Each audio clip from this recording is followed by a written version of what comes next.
Hello and welcome to the Anime Symposium. I'm your host, Andrew, and with me I have Dawson. What's up, guys? And Connor. And hello, guys. So today, for our special 20th episode, somehow we made it to 20. Oh, this is 20? Yeah! We actually made it to 20? Yeah, I know, right? I can't believe it. Obedeto. There we go. I mean, what would possibly stop us? Nothing. Laziness, classes. Yeah, I'm surprised that I'm not, we haven't gotten lazy. Lack of motivation. The only thing that can't stop us is being shit. No, because you know what? The reason why is because we're actually getting to do we're actually ticking shit off our boxes. Where it's like we've been meaning to do this. I needed to watch that anyway. Yeah, so it's and also it just gets us gets us to watch something. Yeah. It gets us to sit around this Causes table. a little bit of drama between friends. Yeah, you know. But it gets us to sit around fun. this non-existent table that used to be here. We'll pretend there's a table and just talk. You know, Dawson kept tapping it. No, I didn't keep tapping the table. It was not my. But so for our special 20th episode, due to our schedules and tests and studying and work and we should be doing now. Which we should be doing, but we instead most definitely should be. But instead, we've decided to just have a nice, chill podcast about our favorite anime and our least favorite anime. And possibly our least favorite anime. Definitely our least favorite anime. That's confirmed at this point? That's confirmed. Okay. I still need to make my list. Okay, Connor. I'm super prepared. Connor's making his list right now. I gotta check it twice, you know. So, the thing is, this started from last week, where we just started going off on our top 5 anime in the middle of Toradora, which is really funny, because as of now, that still hasn't been edited and recorded, and I love the fact that I've just gotten, it's come to this point where it's just you know what, it'll come out, and then it'll get everything there will just slide. Everything will just slide. But, I mean, before we get into that, I actually want to restructure this how we did it last week, so that actually Connor has a chance to look through his lists. Oh, so we're going to start with manga? Yes, we will start with manga. That way, Connor doesn't have. We start off with manga. Yeah. We go through all of that, and then we end with weeklies. Still haven't been reading Boku no Hero. It's okay. It's fine. It's fine. You're busy. It's fine. It's fine. But so as long as you read it eventually, I won't kill you. Yeah. I won't kill you anyway, but. Well, there's a window right there. Just go for some defenestration. Andrew, you never shown any ability to pick me up and carry me, so. I'm pretty sure I could. I'm pretty sure he's struggling. I'm pretty Maybe sure. not with you struggling. I'm pretty sure if me and Dawson work together, I think we could do it. Yeah, all we have to do is punch you super hard enough that you just get stunned. What the fuck? Would you just surprise punch me? You just look at Dawson 3, 2, 1. And a 3, and a 2, and a 1. God, that's just collusion right there, though. Yeah. But so let's start off with manga. Next time I insult Andrew's favorite anime, I need to look out. So what's been happening in manga this week? A lot's been happening in manga. Has it? So Connor, keep looking for your list. I have my top, bottom, and top 5. Dawson has slightly his top and bottom 5. I have it now. I am officially. I don't have my bottom 5. I have a bottom 4. So I might just stick with that and then use that 5th slot to shout out to the Raildex universe. So starting off with manga, we let's see. We start off with in my head. Yukihora, as always. Yukihora. Oh yeah, we start off with Yukihora 115. Apparently, Ken Akamatsu promised something amazing in 115. And what did we get? We got a naked Kiri. Oh, we did, huh? It's not amazing in its own way. It is, but. No, I love this was really just a Kiri. The best girl chapter. Naked Kiri. No, well, it's all about best girl chapter. So, and the one time that me and Dawson can both agree on best girl. She's pretty great. I like Kiri quite a bit. Synths have the reproductive organs. Oh, Kiri? Synths, I mean, I feel like everything else is the same. I'm assuming they do. I mean, what else is the point of making a synth? But I don't know. I thought they were supposed to mirror humans. I mean, there used to be they look like friendly faces, but then everyone's super afraid of them, and they're like, oh, they need to advance humans. It's yeah, but then we don't give them any free will, so what the fuck? So I mean, all I can really think of is they're really advanced sex toys. Yeah, but they're not used for sex toys. So, is the talking thing. about This is sex what you toys, think. I actually don't know where I was Back going to to- segue. I don't know. I don't know how I was going to segue. I don't know where that. to go with. I haven't read anything that ecchi recently. Yeah, shit. Sorry, I didn't have a manga, so I just brought up Fallout 4. So, Kiri, it was a Kiri chapter. Yeah, I love the reactions I saw on Reddit. Where like, I thought it was gonna be like some huge plot drop. No, I just got a naked Kiri instead. I didn't even know there was anything special planned. I was like, hey, Well, this yeah. is enjoyable. Yeah, Kid Akamatsu's like, yeah, I'm gonna give you guys a gift on 115. God damn it. But so apparently we just missed all the plot drop, like that all happened in between the time that we saw, like in between that panel of naked Kiri, because it There was just spot drop? yeah, because it started with Yukihime going, "Yo, okay, Toda, I'm gonna tell you everything." Then it Yeah. just cuts to Kiri running Oh, into yeah. Toda. So that's after everything's been said and done. So we'll get a flashback. of We'll that get a flashback. eventually. We'll get an understanding. But I'm what guessing. what we really need to talk about in this chapter is Kiri being Toda and Kiri able to use the power of Zorudo. Oh, oh yeah, I forgot we had that development. JoJo spoilers. Sorry, everyone. It's okay. As long as you don't say they're JoJo spoilers, Yeah. they aren't spoilers. Alright, no, because you just said she has the power of Zorudo, Yeah. so all they gotta do is go in the manga and see what her power is, and bam, you know the answer to the fucking JoJo Zorudo. This implies. Yeah, but this implies you are one caught up with UQ Holder, and two Two. are at the perfect point in JoJo where you know what Zorudo Or they is, just but you haven't- don't know the power. Or they just haven't watched part 3 yet, and they're waiting to watch part 3. Do you learn about Zorudo before? Yes, a long time before. Oh, do you? I don't know. I don't. No, I don't and JoJo. in 3, like Zorudo is such a meme that like it's up there in like memes. I know, but everyone, throughout part 3, they're going, what the fuck is Zorudo? Oh, I'll tell you the secret of Zorudo. And then, yeah, and then you get the really cool opening, and then it reveals Zorudo, and it's like, oh my god. Sorry. Kakyoin died for nothing, man. I He think did. you're. I think Oh you're just shit! spoiling more and more. Like this started out as something that nobody really would have cared about, No. and we just spoiled more and more and more and Yeah, more the Connor, more we talked Connor, about here's it. the thing about No, I spoilers. already called JoJo spoilers, so fuck No, off. but here's the thing about spoilers, Connor. If you didn't say spoilers JoJo, nobody would have known, and they would have just not bat an eye. No, dude, because they literally say Zorudo. Like, way before that. Anyway, back onto UQ Holder. And I called it, so if It's you your think it was fault. spoilers, I already said spoiler alert. It's your fault. I already said spoiler alert. It's your fault, like always. Anyway, And continuing. you're gonna cut out my spoiler alert bit. And then just have me say that. And But continuing on, but yeah, so they're now implementing the power of Zorudo. Look on the left side of the stairs. Sorry. Or the right side. Whatever side. But it's so basically every time they kiss, time Yeah. just stops. And I think Ken Akamatsu for a while has been thinking, How do I put It's Pactios like- back in? yeah, it's like I without had the- Pactios, so I had a way to force my characters to kiss before, and I need a way to do it again, but I don't know how to do it. But I don't want to do it with any other Yeah. character. So we're just gonna take Kiri, and we're gonna make it so when they kiss, time stops. And yeah. Wait, isn't there a song about that?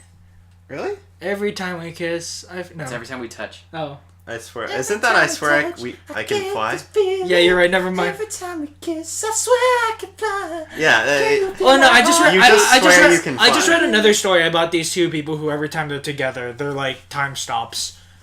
Is You that might want to cut that the- out, or we're gonna get our video flagged. Sorry. But yeah, so I'm really interested on how they're gonna use this power and just like, Yeah. like what are they gonna like? How is stopping time like gonna fix like? How is this gonna do? Yeah. Like, because people were thinking that okay, now he stopped time, he could sit and train for as long as he wants. Yeah. So he can. Indefinitely train. Pretty much. It's so it can be his equivalent of the whatever it's called. What's the thing they use? The ball. Yeah, the ball. The one the resort. The resort. There we go. No, my favorite was where they took the resort and then they brought the scroll in. So it was like you amplified the amount of time that was in there, because it's like, okay, they're going into the resort. Yeah. That makes like one full day lasts an hour. Yeah. And then you go into the scroll, which is like 2 weeks last an hour. Yeah. Well then. Yep. And you put the two together and suddenly Training. Whoop, exponential hyperbolic time chamber. Sorry. So, I guess they're gonna do that, but like that's really interesting. I mean, I'm assuming they'll use it for combat purposes. Yeah. That's a really good combat purpose of. Okay, we're about to get into this fight. And what you don't know is that hotel's on Fairy Island. Yeah. Or was it Elf Island? Whatever it's called. But anyway, time stop, just destroy the guy, and then... Yeah. Oh, and not only that, when they go inside, like, everyone else needs to hibernate really quick, because, like, winter's coming. What are you talking about? Nagino. He's mixing Nagino. I'm just doing all the time skip. Literally any time skip he can think of. We're trying to talk about manga here. I know. And apparently our one person who actually listens to us want to hear about us talk about Yukio Holder. I'm sorry. You guys kept saying, "Oh, Connor, you're just kind of like lazing out. Why do you always leave during the manga farts?" And I'm like, we expect that though. All right. I'm trying to fix my ways, man. Wait, why did we start doing manga first then? Because Connor usually was like, okay, let's start with something that Connor is not really into, and then we can go... That way I'll actually talk during this part. And now you don't want me talking during the part. Anyway, continue. Moving on. And just like, I hate meta shit. Oh, god damn it. Okay, but anyway, I really like this chapter of Yukio Holder, if that long and short of things. Yeah, this chapter was pretty fun. I'm really interested in what they're going to use time stop powers to, and I'm really interested on that plot drop they had. So moving on to Jitsuwa. Jitsuwa's next? Yeah, okay, wait, think. What was in the latest Jitsuwa? Succubus. Okay. Oh, this was the curry contest. Yeah, it's the curry contest. Indeed. And how the succubus, every single time she tried to do a sexual pose, everyone's like, oh, it's just like a mom. No, it wasn't just like a mom, it was just like a daughter. Oh, a daughter, yeah. It was like an innocent daughter, not like a... I mean, with Tumblr now, like, any mom character ends up milfy anyway, so... No. So the whole point is that the succubus is trying to, like, get back her perverted powers, and then she sees the ninja girl, and the ninja girl is super... I know, she should, like, start investing in the power of the internet. And so she's like, okay. The ninja girl might be beating me out. So, you know what? I need to try to compete against the ninja girl. But every single thing that she did literally was like, oh, look, it's just like your innocent little, like, sister, daughter character. Yeah. And, like, she tried to do all these sexual poses that she's like, okay, and the perverted, the most perverted female character, like, she did all these poses. Let me replicate those poses. Yeah. Nope. Yeah. It was pretty much just like every time they did it, it was like, aw, you innocent, homely daughter girl. Yeah. Which is the opposite effect. Yeah, that she was... I mean, unless you're into that kind of shit. I guess. So, I'm really excited, again, with Jitsuwa, because, so the whole entire time, Mikan was trying to look for the time travel girls, but they were out on their school trip. Yeah. And now that they're coming back, I'm almost certain next chapter is they go to the future. I'm waiting for it. Waiting for it. Yeah, it'll be pretty good. I'm waiting. School and future in the same sentence. I'm getting seriously pissed off. I'm waiting for the moment where they just draw the family tree, and then like, you just go, this is it. This is it. I feel like they're not going to do that. Are you caught up on Erased? Just wondering. Yeah. Okay. No. I was caught up before you were. Oh my god, we're going to get into a yelling match in a bit. But are we? Yeah, we are. Does Connor not enjoy the... Keep going. Connor? Yeah, he has a lot of words. We had an argument last night. And Mario and Zoe got mad at us for spoiling the show. And then we're like, but we weren't! Watching the show right in front of you, yeah. For one thing. And for another thing, we were literally just saying really vague things that happened in this episode. Yeah. Like, we weren't referring to how it related to anything before, so you couldn't infer anything if you watched. Yeah. Sorry. But we're gonna get into some words. But anyway. Okay. But... I know there's a picture because I've seen a screenshot, but it's all in Japanese of a family tree. So we'll get to that eventually. And it's literally, this is it. This is the it doesn't show like, I think it just says husband and wife and stuff like that. Yeah. But it's like, this is the connections. Okay. So I'm really excited for that. Yeah, that'll be interesting when we get there. Yeah. For now, this chapter, besides being enjoyable, didn't wasn't particularly important in any way. Yeah, but it's a fun chapter to build characters. Yeah. As you say it, it's slow character development. Yeah. With comedy. Yeah. It's more for comedy than It's anything more else for at comedy. this point. But it's to build those characters. Yeah. Yeah. And to get you to spend some time with them. Yeah. Because they're all new characters. So next up is Shokugeki. Shokugeki, I feel like I am caught up. Okay, did you read... Wait, yeah, I think they already decided the victor. Was I correct? Yeah, they did. Okay. It was... What happened? They were like, it's a tie. And no, then the guy wait. was like, no, it's not It's a tie. not a tie. And then it's like, there's something here. And then they go... And then the edgelord guy goes, "Oh, I know what it is. I put olive oil on my salmon to make it more juicy." Yeah, but that wasn't the thing. That wasn't the thing. They talked about that, and they're like, "Oh, the olive oil and the salmon, so cool." And then they're like, "But wait, there's one thing you don't understand. It's like, what's the green thing? The big twist we're waiting for next chapter is what's the green thing that he put inside of his baked salmon." Oh yeah. Okay. Like around the outer coating, they like bit into it. It's like, wait, there's something green around the outer coating. What is it? It's kale. No. I hope to God it's not kale. It would be so sad. It's probably gonna be. I have no idea what it's And they're gonna like, be. oh, it's honestly. so healthy because kale. Wait, so did he win? Like, I can't tell. No, Is it that hasn't. It hasn't been decided. I mean, it's going to be Mr. Head. It's gonna be Headband Dude. Yeah, he's like, going to win. Yeah, because he said, it's right here. It's like he's the cut above. Yeah. He's the guy above Are you all are you else. serious? Are you serious with that pun? He's a cut above. Yeah, and everyone's like, yeah, it's the one that stands out. It's the cut above the other He's ones. a cut above the rest. The question is You that motherfuckers. is that translators or is that is it originally meant to be a pun? Because I we don't know. know if that idiom exists in It Japanese. doesn't matter if it was in Japanese. It's still the same in English. Ugh. But yeah, No, I'm saying if that idiom doesn't exist in Japan and they just said something like this guy's a step above and the translator chose to translate it, Then it's the translator fault. Then the but it translator's still making exists. a bad pun. It still is a thing. so so Jagged ass I, monsters. I think it's Different I think it's definitely Oh, you didn't that read that he. one. I think he definitely won that one because Oh everyone. no, it said he won that one. Yeah, he- We're he just fucking waiting to berserk. see what his trick was. Yeah, the green layer. The green layer. The green layer, in that was between the- the yeah. outside and inside of his salmon thing. But yeah, That actually is so really again, I kind of wished it was a tie. I kind of really wished it was actually a tie. Really? Because here's the thing, if he lost, then he's just a jobber, and it's like, well, he's a really powerful character, and he just lost. But it's like he shouldn't have lost that fight because then it's like, oh, someone's better. But the fact that he is gonna win just shows how useless this side character was of just being a two-dimensional evil villain. And if they tied, then it would have been I like... mean, okay, there was no way this guy was gonna win though, because as we know, Headband Dude is at the same level as what's her face. Is it not? What's the white-haired girl who uses a lot of gastronomy? the person that he follows around? Yeah. We Yeah. know they're of equal level. Yes. Because they practice against each other every day, and it's always a close fight. Yeah. And she beat this guy originally in order to take the club over Okay. that he's defending.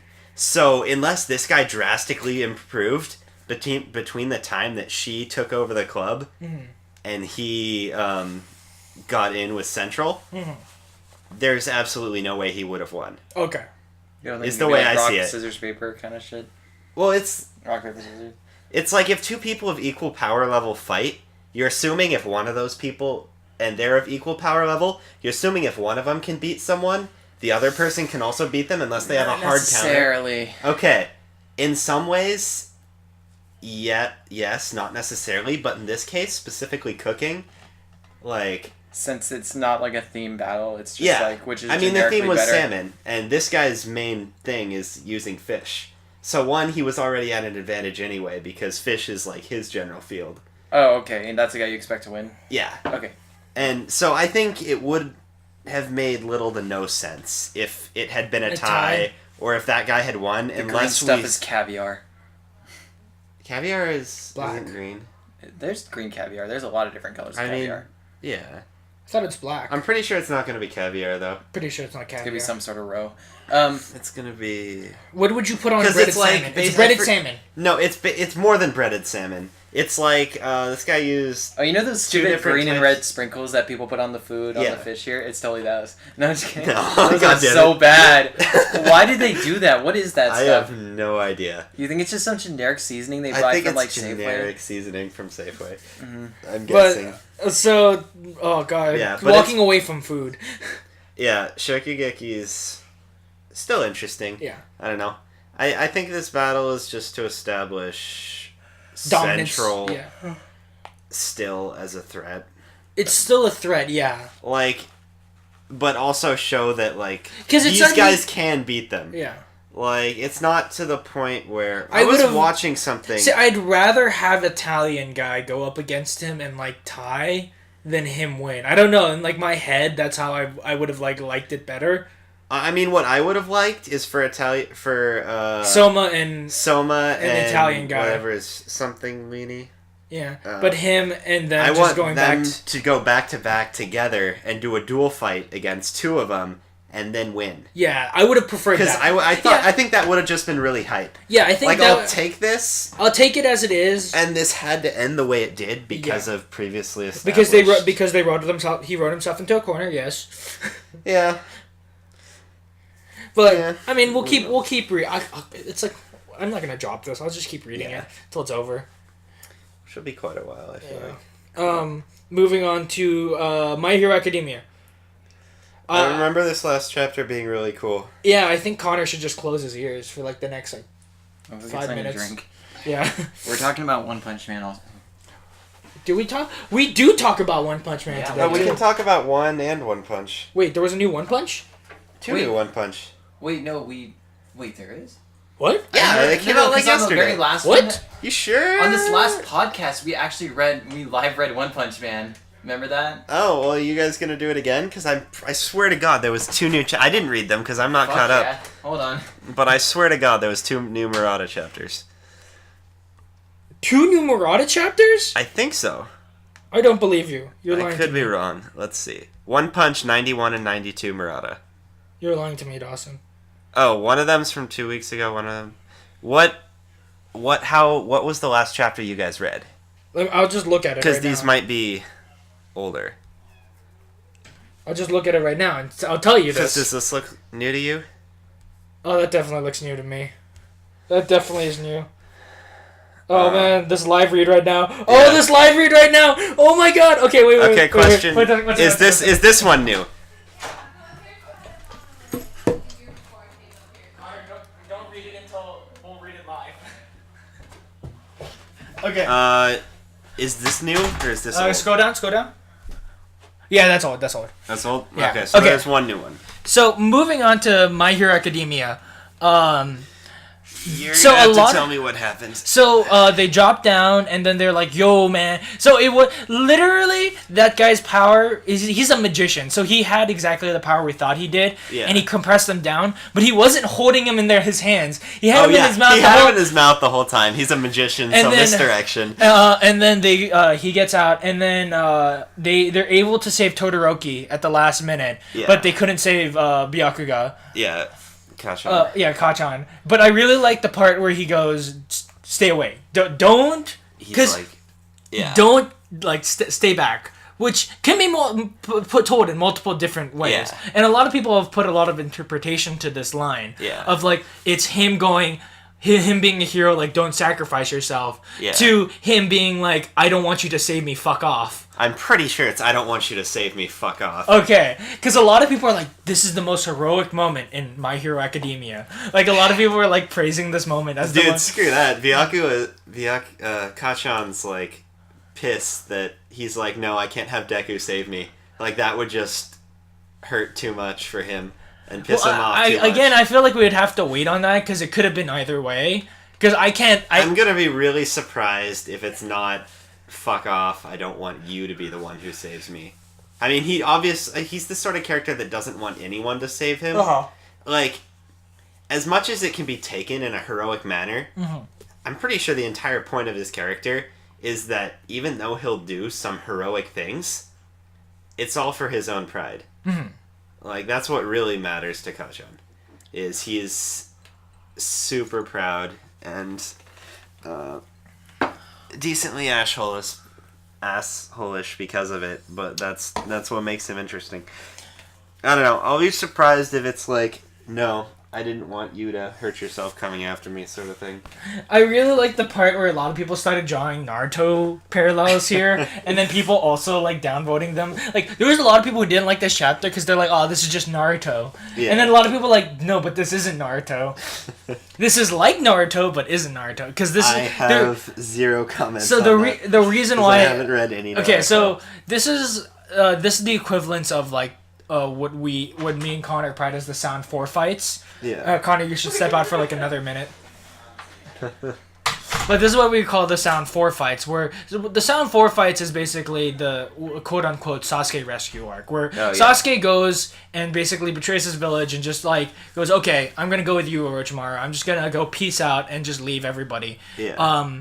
But, so they go chase after Sasuke and they have to fight the Sound 4, blah, blah, blah, blah, blah, blah. And then it ends with, like, Naruto and Sasuke facing off at the waterfall and then Sasuke leaving. Like, that's how it ends. That's how it ends. And so everyone's like, oh, man, he's totally Sasuke. But then other people are like, but he's not Sasuke. Yeah. Because Sasuke left on his own accord. He's being kidnapped. Yeah, he's legitimately being kidnapped. And unlike Sasuke, he actually wants to be a hero. Yeah. Yeah. I don't know. To me, I just thought it was a really cool scene to see him, like, being engulfed by, like, the black portal or whatever it is, as he's, like, going back and just seeing, like, half of his face showing and being like, don't come after me, and just floating back into it.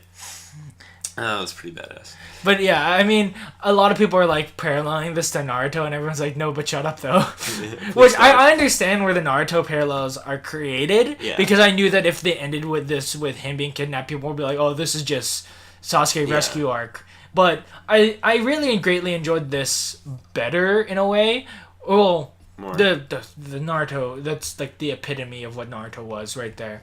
It was dude, it's literally like two of the characters should have died. They don't die, but two characters should have died. Yeah.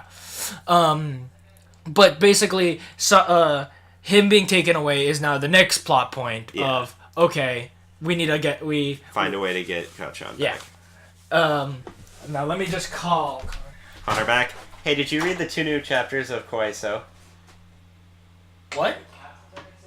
Kawaii Complex? Yeah.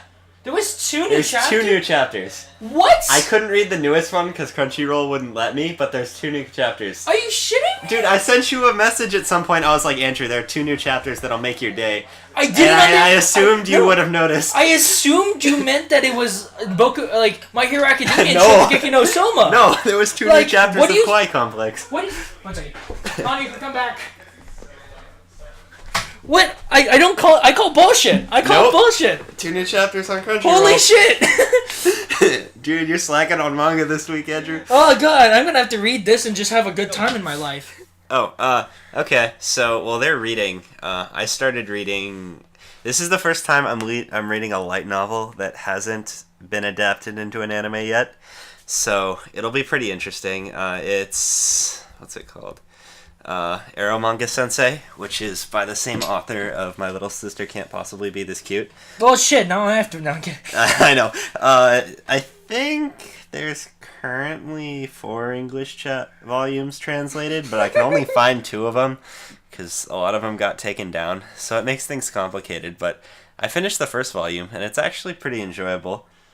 I'm starting to realize, especially since I've been reading like pretty much only Index and Log Horizon up to this point, how meta most light novels like to be. Like, there are so many references just like scattered throughout the whole thing. Wait 1 second. I have no idea what I'm gonna rate this, so don't even. Yeah, I think that's the last page. Yeah, that's the last page. What the fuck? I know, pretty right? enjoyable. Did that just like end suddenly? Okay, so now that we've cool. all finished, now that me and Connor It shouldn't have ended on that page. So now we talk about One Punch, both the webcomic and the manga. Which one do you want to? Well, we already talked about the webcomic last week. No, there's a the new one. The rest came out. We read it, Connor. We read it. We read it on camera. No. That was the first. This half. was the, right. The second half came out. Okay, yeah. So Blast is shown. Yeah, Blast is a character who's like almost exactly like Saitama, but it's confirmed not him because he appeared so much longer ago. Yeah, like 20. Oh, what if Saitama went back in time? No. Yeah, he went back in time, grew hair, and put on a different costume. And save Tornado. Yeah. No, he seems like a totally different character than Saitama. More interestingly, actually, Is the Civil War is gonna start. Yeah. The superhero Civil War. There's like two new groups? No, so there's one new group. Okay. There's so the group called the Hunters. And they're mercenaries. Are basically joining The New Hero Association. the New Hero Association. And also the sumo guy. And and they were also trying to get the sumo guy to join the regular Hero Association. Yeah. And he was like, dude, the Hunters are going over and joining up with this New Hero Association. You guys are screwed, so I'm gonna go join them. Which is kind of funny because I'm not cheering for the Heroes Association. No, they're generally dicks. I think that's entirely the point here. Like with this new faction forming, I feel and like not only that, but he wants us to be like, hey, maybe this will be a cool new faction because the Hero Association is. Honestly, I think it's gonna be a war between two factions that you don't want to win. Yeah, it's like the Stormcloaks and the Imperials. Both of them suck. And it's like, can I just not do this storyline? Suck. But speaking of that, I mean, like Murata is doing a great job with one is doing a great job of retconning some things because if you think about it right now, where one helps write. Oh, he helps write for. So with Murata sitting there, like the latest chapter that we just read, like it makes so much sense because literally. So originally in 1, it just skips right to Hero, like Monster Association. They just go charge in. But this is creating the tension where the Monster Association are actively attacking the populace. Also, I love how they added in a what's it called? A female martial artist. And then they literally just one-paneled, beat her. And it's like, really? No, but so... So basically, Murata's version of One Punch is basically Sword Art Progressive. Yes. To the webcomics Sword Art. Original Sword Art. So basically, what's going to happen here? What's happening in the manga right now is that the monsters are actively attacking the populace and defeating heroes, which is making it public that A class, B class, C class heroes are not holding their own against these monsters. Yeah. Which makes sense in the latest webcomic when people are going towards the new Hero Association because these people are losing, because they can't hold their own, because they can't protect the populace.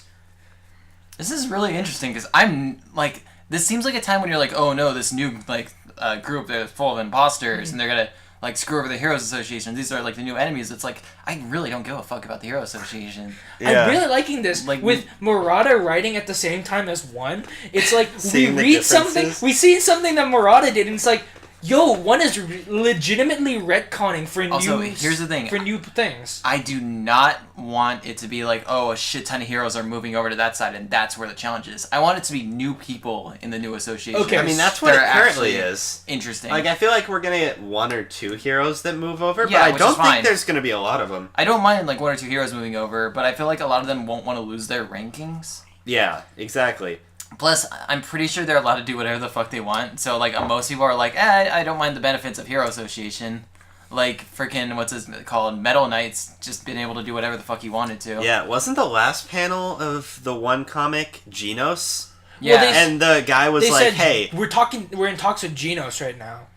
It's Genos not going over yet. I think I don't think Genos is going, but the answer is fucking obvious. He's not gonna do it. No, he's going, I'll do whatever Sensei does. Yeah. If Saitama moves over, so is Genos. Saitama should just make his own.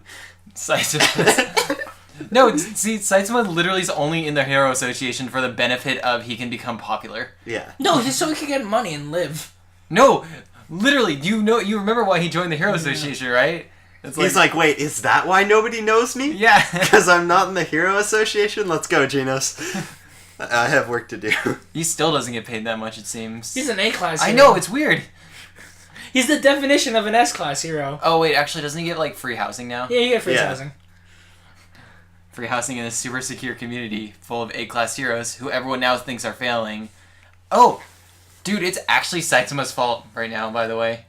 Because he totally just took out all of Meta Knight's army. Oh yeah, Metal Knight's like whole security force. Saitama is the AIDS of superheroes. Wait, when did that happen? He brought the monsters. Black sperm, dude. He brought black sperm and the dog. and the dog monster into the compound with him. And then Metal Knight's like defense starts attacking like, them. wait, we sense a monster. We're gonna attack. And Saitama's like, what the fuck? He These takes are my out pets. every level of like robots. Yeah. No. He thinks they're attacking him. I'm pretty sure, or they're just like generically attacking stuff. Yeah. These things. And he's I need like, to beat you these. guys, I'm gonna fuck you up. And he does. And Wow. then Metal Knight's like, damn. I need He's to watch like, this dude. shit. And everyone's like, oh, Metal Knight, were those not as powerful as you said they were? And it's like, no, they weren't.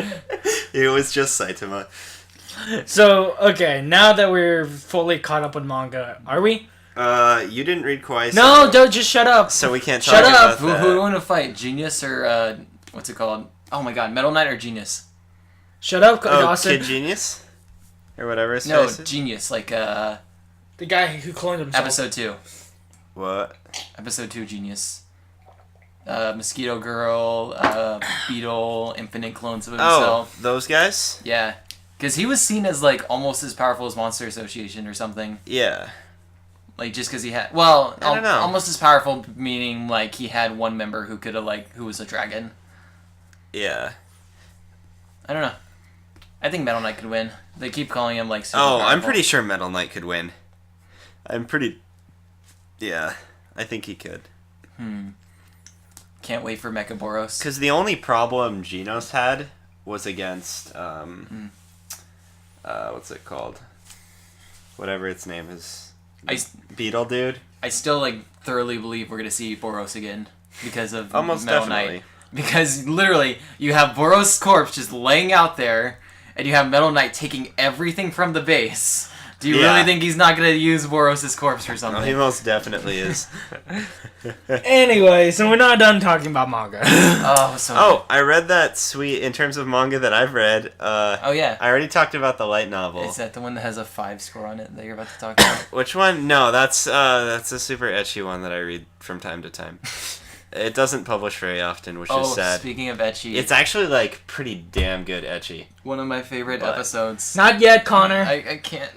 Not yet, Oh, Connor. I know exactly what you're going to talk Not about. yet, Connor. But I read a manga that was a silent manga. There was no... Oh, yeah, you talked Yeah, about I was that. reading this while you were doing homework.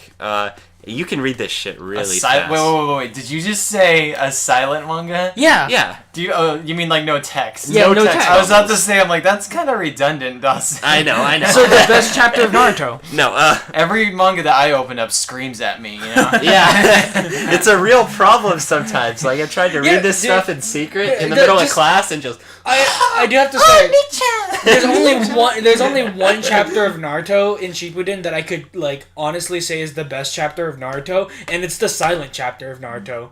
There's no words. No, it's not silent. You in the background of your head, you can hear. Dun, dun, dun, dun, dun, dun, dun, dun, What are you singing? Dun, dun, dun. You never heard that song? What is that? Every Naruto episode, when they have the feels moment, they play that music. Oh, Dun, dun, dun, dun, Connor, stop before we get copyrighted. I know. We'll get flagged. But yeah, That's so Josie Kasi? Yeah. Man, I'm not she's entirely deep sure. throating that popsicle, Jesus. No, dude, that's not a very long popsicle. I That's know. like just the tip. But the girth on that thing, It's a pretty Jesus. big popsicle. But So what is your she's so just how a is wide popsicle. how She's is not this going silent? deep How with is it. this silent manga? It was actually really enjoyable. Like, I mean, I'm not gonna say 10 out of 10, but 10 10. 10 out of 10 would read again. No, no. I would read it again, No. but it's not a 10 out of 10. Dawson, best manga, 7 out of 10. Best manga ever. Point in the Solid reference 5 out of jar 10. for Andrew. I like that reference though. No, but yeah, it was really enjoyable. I probably would give it actually a 7 out of 10. Okay. Um, So now we're fully done with manga, right? It was cute. It was very cute. Dawson's like, oh, I read another manga Yeah, I know. about a girl who loves shoving like random things up her vagina and running around town. That Sorry. sounds. As Dawson goes, wait a second, I actually I read one like that previously. That sounds like this one. I read a lot of weird manga. I know. It's more fun that way. Yeah. But yeah, I already talked about Arrow Manga Sensei, so we can move on. Okay, so moving on. Now let's go top 5. So this section is the top 5 best anime. Or do you want to do worst? Let's do best. Let's start These on are a high objectively note. the best. If you disagree with us, you're so wrong. You are so. They're objectively the best, and we don't even agree. This is the Anime Symposium's best anime of all time. Yeah. Basically, you can take this as the top 15 best anime ever created. Think of this as a 3-way tie between 1, 2, 3, 4, and 5. There's no argument here. Unless for some reason we have the same manga on our top 5, And then it's which like, I'm shit. honestly anime? sorry, which I'm honestly not expecting. Oh yeah, me and you could do a quick manga thing afterwards too. Yeah, I have a top 5 manga. Oh, I definitely have a top 5. Oh, manga. easy. Berserk, One Punch Man. So Connor's done. Oh, maybe Claymore down at the bottom. Claymore at 5. 5. Yeah, Claymore's my 5. Then what's 3 and 4? Dude, Despite. you just leave them empty. I haven't read those yet, but I'll read them eventually. Yeah. Oh, wait, Berserk, One Punch Man, Murata, One Punch Man, blank, Claymore. Confirmed. We don't need to talk about manga anymore. And then the minute that Murata finally draws Monster Association kinda arc, swap. they swap. So, okay, so who wants to go for? Well, let's start at For 5. anime? Number Alright. 5. Let's go. We're gonna build up. We're gonna build up. Okay. 5. 5. Yeah, it's really funny because technically they know if they've listened to the previous. I know one. they probably. Mine are not ordered. I'm just gonna choose one from the list. Okay, Let's 5. I hope it's 5. So Okay. who's gonna go first? I can start. I Okay. guess. So this is a recent addition to my top 5 list. So I knew it needed to be 5, but recently watching the Monogatari series, which I haven't finished, I'm partway through Owari Monogatari right now, which has some badass openings, and Spooky OG is like ridiculously spooky. Mm-hmm. Like actually, she's one of the scariest characters I've encountered so far, which is weird because it's very, I don't know, it's uncertain. I'm not going to talk about that because that's spoilers. But Okay. I really like the Monogatari series, and I'm not sure whether I would put second season or Bake Monogatari as number 5. I'm debating on that one, so I just have it set as series right now because Bake is awesome, but second season contains my favorite arc of the entire series so far, So, which is here's what Hitagi End. Yeah. So now that you've said all that, Yeah. quickly summarize it and then give your recommendation. Like, Okay, so Monogatari series is about a highly perverse dude named Araragi. I have trouble saying his name. Characters in the show have trouble saying his name. And it's by Shaft, it's like which if you've Takanashi. seen anything by Shaft, that should tell you a little something right off the bat. And it's probably one of the most Shaft shows out there. Shaft. I mean, another one in the jar. I know, What? but Other YouTube reference jar. The other Oh YouTuber reference jar. yeah. what? Okay. I don't know, but yeah, you have all the fun head tilts and everything. Andrew's dropping his coins. I mean, you just kind of, you have to watch it. It's something I can't explain to you, and nobody can really properly explain to you, because it's like, there's a lot of symbolism going on, but it's definitely easy level symbolism. Like, it's not on the level of Fooly Cooly, it's not on the level of, like, Ava, it's not on the level of Lane. Like, it's definitely below all of those. But there's still enough going on underneath the surface that you can feel smart when you watch it and be like, hey, I get that. See, that's the thing. It's the perfect balance between you can watch it and there's subtle things going on that you can pick out and be like, hey, I feel pretty smart for having noticed that. And that's actually really cool. Like, not only do I feel smart, I feel like the person who wrote this was decently smart and had an interesting thought process to follow. But it's also surprisingly, like, it's not generic in any way, but having heard all that I heard about the show before watching it, which is like, oh, Monogatari series, so different than anything you've ever watched. Oh, So did you I would just say hear- enjoy with a cup of your own farts? And Yeah, it's like a huge circle jerk. It's a huge circle jerk. Yeah, there's a huge circle jerk surrounding it, but Everyone honestly, thinks that they're right. it's a really good series, and it's really enjoyable, and Shaft's use of just strange animation techniques. Wait. Is Monogatari the Dark Souls of anime, where it's super highly lore and symbolizes symbolization? No, and but there's actually a story in Monogatari. There's a story in Dark Souls too. There's item descriptions. Yeah. It has been fun, like, piecing together... Like, I haven't been this into piecing together, like, chronology and stuff like that, and when events happen since I read Index. Because this has a lot of that, too. Like, arcs happen out of order and cross different times with each other. So you kind of have to be like, wait, when did this happen in relation to this? Who was here who? Like, when the story starts off, they give you, like, a quick, like, description of, at some point, of Araragi's backstory and why he is right now. But it throws you in, like, right in the middle of this story that actually starts, like... beforehand. Quite a ways back and continues quite a ways forward. Like, as far as I know, currently, the last story, chronologically, is Hana Monogatari, which is about Kanbaru, after Araragi and everyone else has graduated. And then the first one is whatever just aired recently that I haven't watched yet. That goes back... Not Nisei. Nisei's the second one. Oh. It starts with a K. It's like Kirisu Monogatari, I think. I have no idea. I haven't watched it yet. But that goes all the way back to... Araragi Vamp Arc, I forget what that one's called. But yeah, it's really enjoyable. The dialogue for me was the biggest draw, because it's very much a show about visuals and dialogue. Like, that's pretty much all that's going on, with a very, very occasional fight scene. So you're you just sit there. Yeah, you sit there and suddenly just a random panel just comes up of text. Yeah. Okay, that's one of my favorite things that the show does, is originally it starts out in Bakemonogatari, where I'm pretty sure, like, I'm not 100% sure about this, but I'm pretty sure what happened, and from what I've read, is that Shaft didn't have a lot of money to make this show. And there were certain sections and frames that were just unfinished. Like, they didn't have any animation to put there.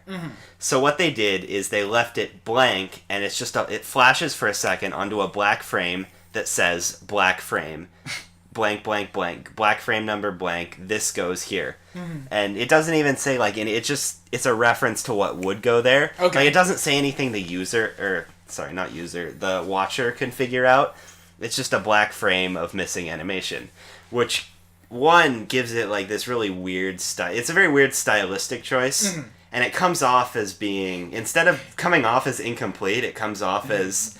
But the issue is slightly it's actually edgy. Incomplete. But I'm pretty sure it was actually incomplete. So they do it better than what I think it's called Xenosaga did with their game. Did you ever hear about that? No. Xenosaga is the definition of ran out of budget for this game. Dude, didn't Evangelion end with scribbles with marker or something like that? No, it ends with a bunch of like random quick shots of characters just talking. I swear, I've seen things that's literally just like a quick sketch of the paper colored in with markers. No, that's a different show. At the end of Eva? I skipped through those last two episodes, so maybe. Oh my god.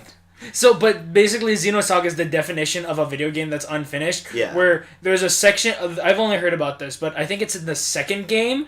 There's a section where literally a character walks into the frame, sits down in a chair, and just proceeds to tell you what's happening in the game. And with concept art behind them. Damn. And that happens for like 3 hours. Yeah. And then they do a dungeon, and then another character comes in and starts talking. That's pretty bad. Like, this is cool, because it's only like a couple seconds for each one, and pretty early on, what they start doing is, at certain frames, instead of having a black frame as a cut, which a lot of times it just comes off as a unique way to do a cut, is to flash to that black panel, and then flash to the next screen. But what they start doing at some point is, sometimes whoever like, are you showing him squiggles from Evangelion? I forgot about that. This is actually from the show. We don't need to talk about that. I can't wait for us to watch Until we watch Eva. I can't wait. I mean, I'm pretty excited Wait, to watch Evangelion. that means I have to sit through those last 2 episodes? Yeah, you do. Shit! Yeah, you do. I don't know what we're gonna do about the movies. We're not gonna watch those movies. I'm still debating about that. We're not watching those movies. I'm okay with that. No rebuilds. No rebuilds. Fuck the rebuilds. If you say we have to watch the rebuilds, I will think of all the schlock I will make you guys watch instead.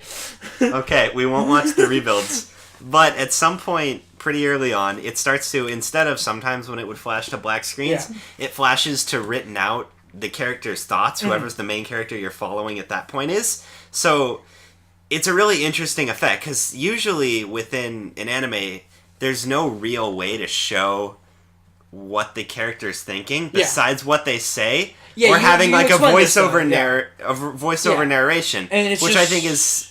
It's pretty cool. I think it's a really cool way to get around that. And a lot of times you'll only read a couple words, and because of how fast it goes, it almost does feel like you're reading and experiencing a thought. Like, it's really quick, and it just shows up for a second, and a lot of times you can only catch a few words of it, but they're enough to give you like a general picture of what that character's thinking. Okay. I think it's really cool. They start to do more and more weird, interesting things. They have a different opening and ending. Not every ending, but they have a different opening for every arc that happens, which is also really cool because you get a lot of different openings, and most of them are pretty damn good. I mean, not all of them, but most of them.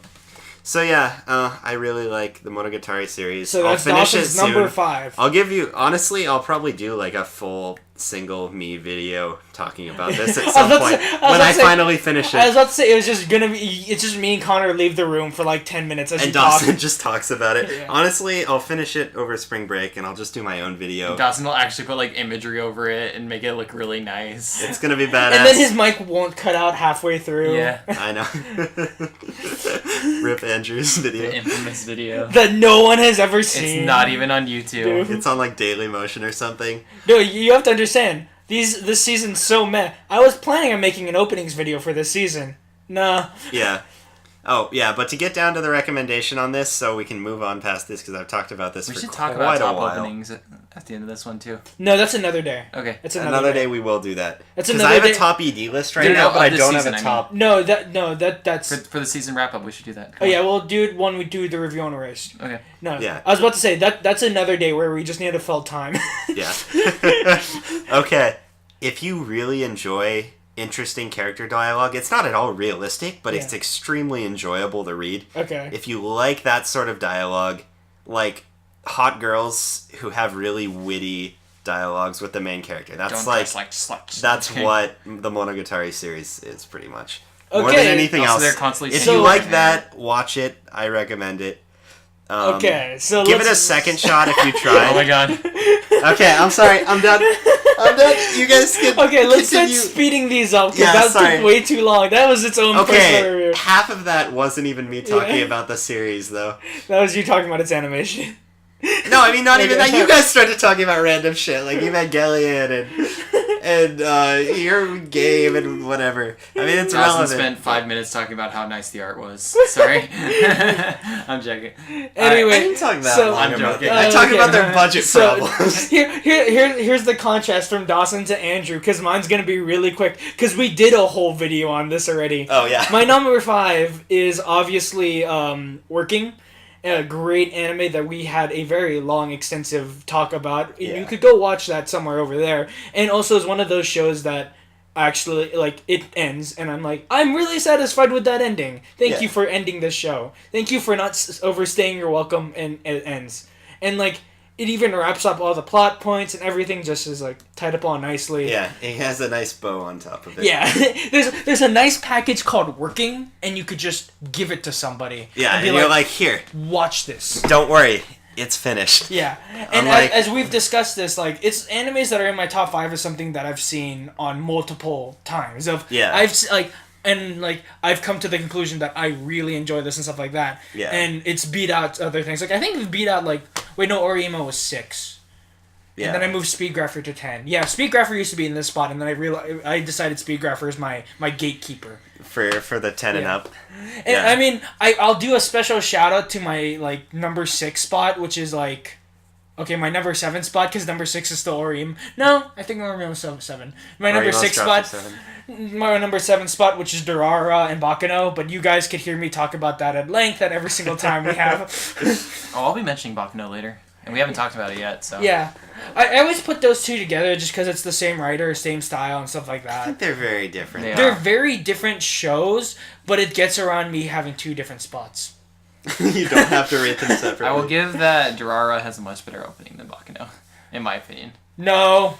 You're wrong. Musically. You're wrong. Musically, yes. I prefer No, you're wrong. Durarara 2 has a fucking... The No. Durarara second opening music is amazing. Visually, No. Bakano is superior. Bakano and is superior in every way, shape, or Bakano's form. opening is more iconic. I will take jazzy shit over, like jazzy music over That's Japanese not pop. quite jazz. Just like, you can't just do it by the, what's it called, the genre. I could play, I wouldn't know what to- I could it's play the definitely not Bakano jazz. opening with my parents and they won't realize I'm a huge weeb. But if I ever played the That's Duraro, a terrible Dude. recommendation. In that case, Mushishi's opening is the best. Yeah, right? Like, you can play that and everyone's like, damn, that's some sick folk music, dude.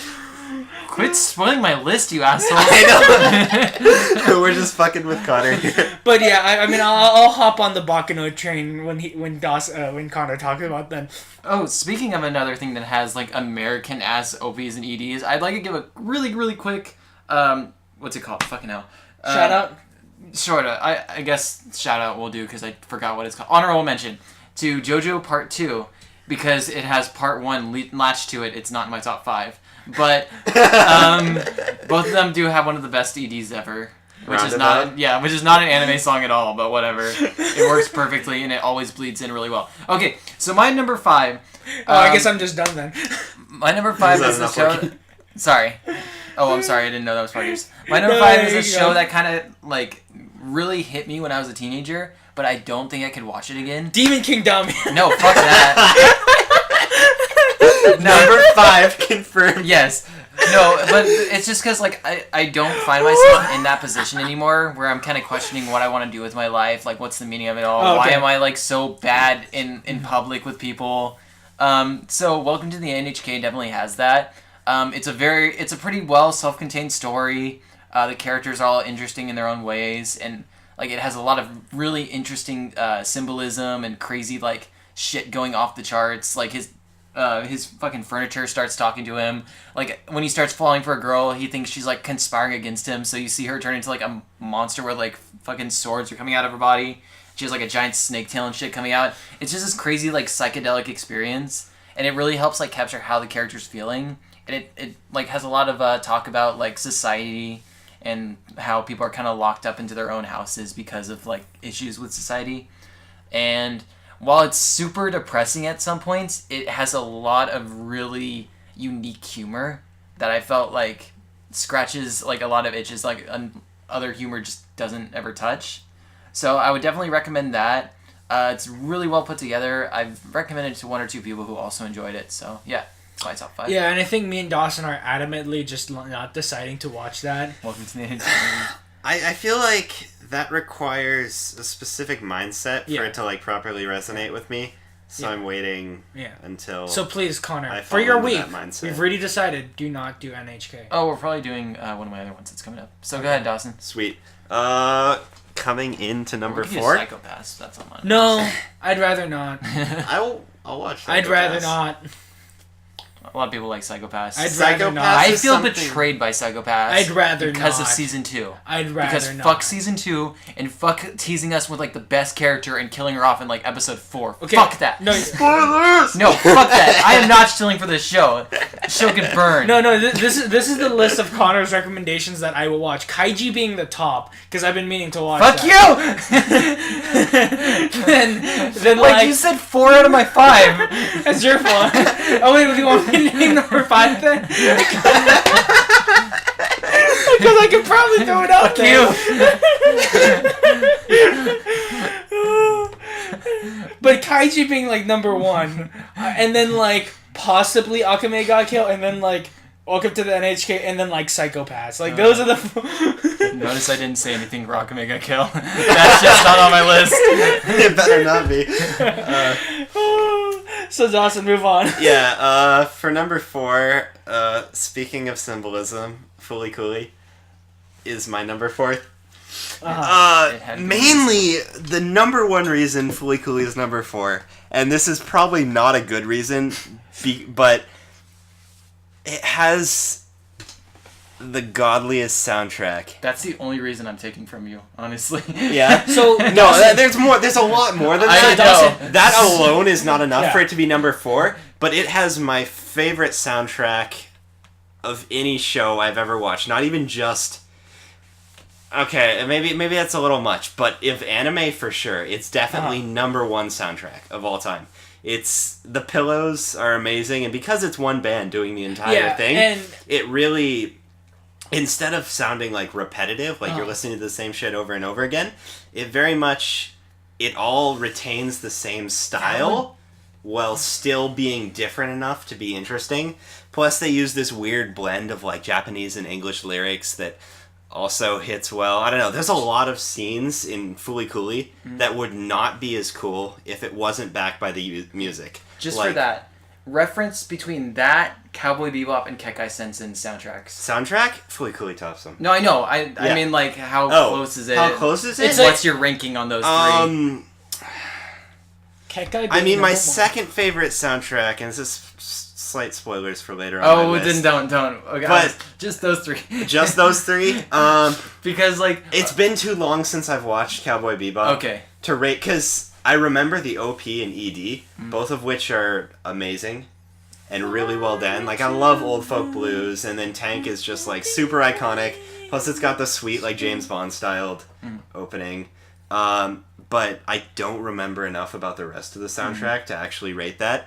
Kekai Sensen wise, it's like a couple steps down. As much as I really like Kekai Sensen's soundtrack, it's not.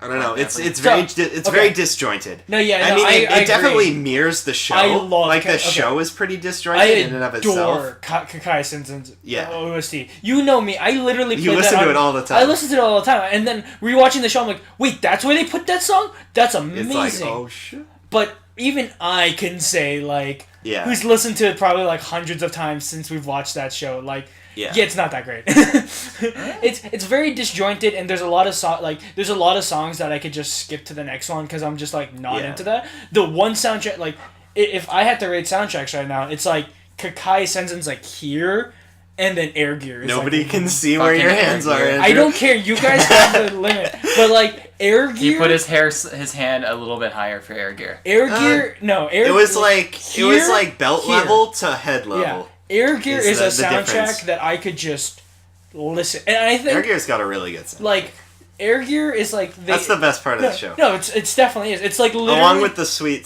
like rollerblades. yeah. Oh god, I wish that show was just about rollerblades. It's like something. It's Isn't like that literally just Jet Set Radio, the anime? yeah, it is. Yeah. And then when they stopped being Jet Set Radio, the anime, it became shit. Like.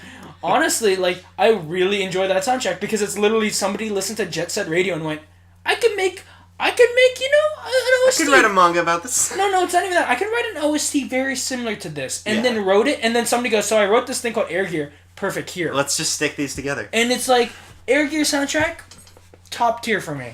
Air Gear soundtrack is pretty great. Okay, so other than the soundtrack, what do you Other like than the about soundtrack, Honestly, I think we could hold off on FLCL because that is actually... that'll be part of the that's- Gainax rewatch. Yeah, that's literally on our... What? Yeah. Huh? Are you? That's on We our have to docket. rewatch it. Yeah! We're rewatching Gurren, Kill la Kill, Kill, FLCL, CL, Diebuster, Gunbuster, and Eva. I quit. Yeah, Connor sends in his letter of resignation. it's like, okay. I'll call you when the cool You scenes said are 5 things, and I was like, no, and no. But Connor's gonna have problems. Yeah, Connor's gonna have like problems for like 6 weeks. Is that gonna be full 6 weeks? No, that's gonna be like a whole 10 Should weeks. we just put Gunbuster and Diebuster together Okay, so in that's 1 week? one. That's one, and We then can do that first. and then Ava. That's 24. That's and then 2 weeks. Fooly Cooly. So that's 1 week.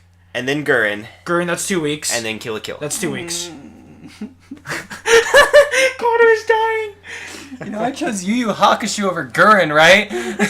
Yeah, so we're so. I still Aren't haven't. you regretting that decision? Yes. well, now you don't have to. Because you'll get to watch both. But we're all I'm really regretting that decision. But here's the thing, we're all gonna be watching Gurren together. Like, even like Thomas and Mario might hop on the Gurren. Together, Connor. Yeah, until I start shit-talking it, and then you guys start sneaking it without me again. That was only because you were busy that night and we really wanted to watch Erased. And it's the only other reason was... Oh, I was talking about Grimgar. I know. Oh. No, I watch Grimgar without you so you don't shit talk. No, that's exactly what I was saying, Dawson. I literally just said that. Yeah, but see, that's something for if I'm rewatching something, like if I watched Grimgar and then watched it again with you, I'd have a decent grasp on what I liked about it, so I could, like, counter. But when I'm first watching it, like, I need to get into the show without shit. So I'm really bad at watching things I don't like. Okay, so my bottom 5 is not very good. So we'll come back to FLCL at a later date. We'll talk more about it later, but that's my number 4. So my number 4... Look forward to when we talk about it. My number 4 is another anime we've watched on this cast, because I'm pretty sure when we first started this, it was, what are my favorite anime? Let me just get to watch. Make you guys watch it. So, Samurai Flamenco, we have an extensive cast that actually is our probably less listened to cast, so please go listen to that one. It's pretty good. It's a pretty interesting anime in our discussion about it. But Samurai 5 out Flamenco... of 10. That's Dawson, not you. This is proof that my ratings change over time, guys. Yeah, I know. What, it was at a 7 when you... I think so. It was at a 7. To be fair, for some reason on the podcast, I have a habit of rating everything 7. Yeah. And then later I think about it and I'm like, maybe that wasn't a 7. No, Toradora you gave a 6. Yeah. It's still been a 6. But yeah. When I first watched it, it was probably a 7. Yeah. So, but it's a 6. Anyway, Samurai Flamenco, you guys could hear about that talk. So I'm going to do a replacement. Special shout out to my Gatekeeper anime that used to be in my top 5. Gateway. No, this is Gatekeeper. Gatekeeper. This is the one that keeps other, like... For an anime to get into Andrew's top 10, it has to be better than this one. I was like, Gatekeeper, what? Do you show this to people to scare them from anime? No, it's like Kill la Kill and like all the friends you have who are girls, Yeah. Anime's just softcore porn, right? guys. Hey, there's a lot of people that got into anime because of Kill la Kill. So basically, my Gatekeeper anime that I basically gauged most of anime of, like, did I enjoy this more than this? And that's Speedgrapher, an anime that is... Actually, that would work as what I was describing before. What do you mean? Scaring away new people. Yeah, yeah. I watched this. It's one of my favorite animes. It's just about a photographer who comes across special powers one day. Yeah. And then the girl who gave him special powers, he's like, this is really fucked up what you're doing to this girl. Yeah. I'm gonna try to save her. And then proceeds to go on this lengthy road trip to try to save her. So elfinly. No, just kidding. No. It's really cool because he's a photographer, so he's able to use photography and stuff like that. And there's a lot of stuff about drugs, sex, and politics that I was really interested in, with all the politicians all being in, like, this secret sex club and, like, them doing background. This shit is fetishized to hell. Oh my god, it is. And dude, everything I saw is a something fetish. Really, I can't remember what it was recently. I Wasn't probably there, like, a blocked it dentist out of my tentacle mind. rape scene? Yes. I saw something within this last week that, like, I think I was watching AMVs, so it came up in an AMV. Hail 3. We watched it, like, just the other week. That's what it was. Okay. Yeah, and it's the dentist guy. So basically, his power is that he, basically the powers relate to, like, the thing you obsess over. Yeah. So the girl who really loves diamonds can turn herself into a diamond. And, like, a person who's really loyal turns into having a dog nose. It's stuff like that. Yeah. You got the shit out of the stick there. But no, the person who can turn into diamonds can't turn back. No, that was an actual really interesting fight, because what he has to do is since he has to take a picture of it, he can't focus on the diamond because it's transparent. So every time he takes a picture, it just shoots behind her. So he's like, "Fuck, what do I do?" Are you serious? Manual focus. No, even if he's manualing, it's like it's still hard to. You can still see the picture of the diamond. You can. People have taken pictures of diamonds. No, before. but she's transparent. The whole point is that she's transparent, so it's harder. So it's like. I mean, it's harder, but you can just give a really narrow depth of field, and then anyway, just fuck around with. anyway, as a person who doesn't look into photography as much, this is really interesting. And it has like a nice little whistle that I whistle around like. Or you can literally throw paint on her. Actually, that's literally how the problem solved. Hey, it's just like on Ohana, except they didn't do that. Oh wait. But I really enjoy it, and it's one of those animes where I watch it in public, and it was one of the funniest like occurrences that I've ever had in my life. Where quote unquote public. No, I was watching it in my own apartment with like my roommates walking by, and I'd get to like these hype fight scenes where he's like using his camera and just like doing really cool things. And no one would be there. I remember this. And no one would be sitting there. And then you get to the creepy fetish bullshit. And some would sit down. Or like there's the moment where like the police officer lady who's really obsessed with like who's really obsessed with guns and can't get turned on unless she has a gun in her hand. Like she's like trying to have sex with like the passed out like photographer quote unquote. I thought you were gonna say with the gun, just like no. Oh god, I don't. I'm not okay with that. But yeah, so I really enjoy that anime. It has a really nice conclusion, and I really remember the safety. Yeah, you gotta turn on. But it's one of those things where it's like, I use that as my gatekeeper anime, and it's really weird. You're right. It's really fetishized and really gory and stuff like. Why is this in my top 10? Who knows? I really enjoy it. Hey man, I like Berserk. As we all know. Wait. How is that not relevant? It was definitely relevant, but you we didn't just have to bring it always up. talk about Berserk. I know, but I'm just making it. Fine. So Connor, what's your number 4? I was like, let me hit the random anime generator here. Did you know drop? It's like absolutely. Shit. Well, okay, let's see. Oh man, that's a conversation that's gonna be lost through time. No, okay, I'd say this is a good one to do it. Ooh, actually, okay. Fuck. Heads or tails? We actually have a coin.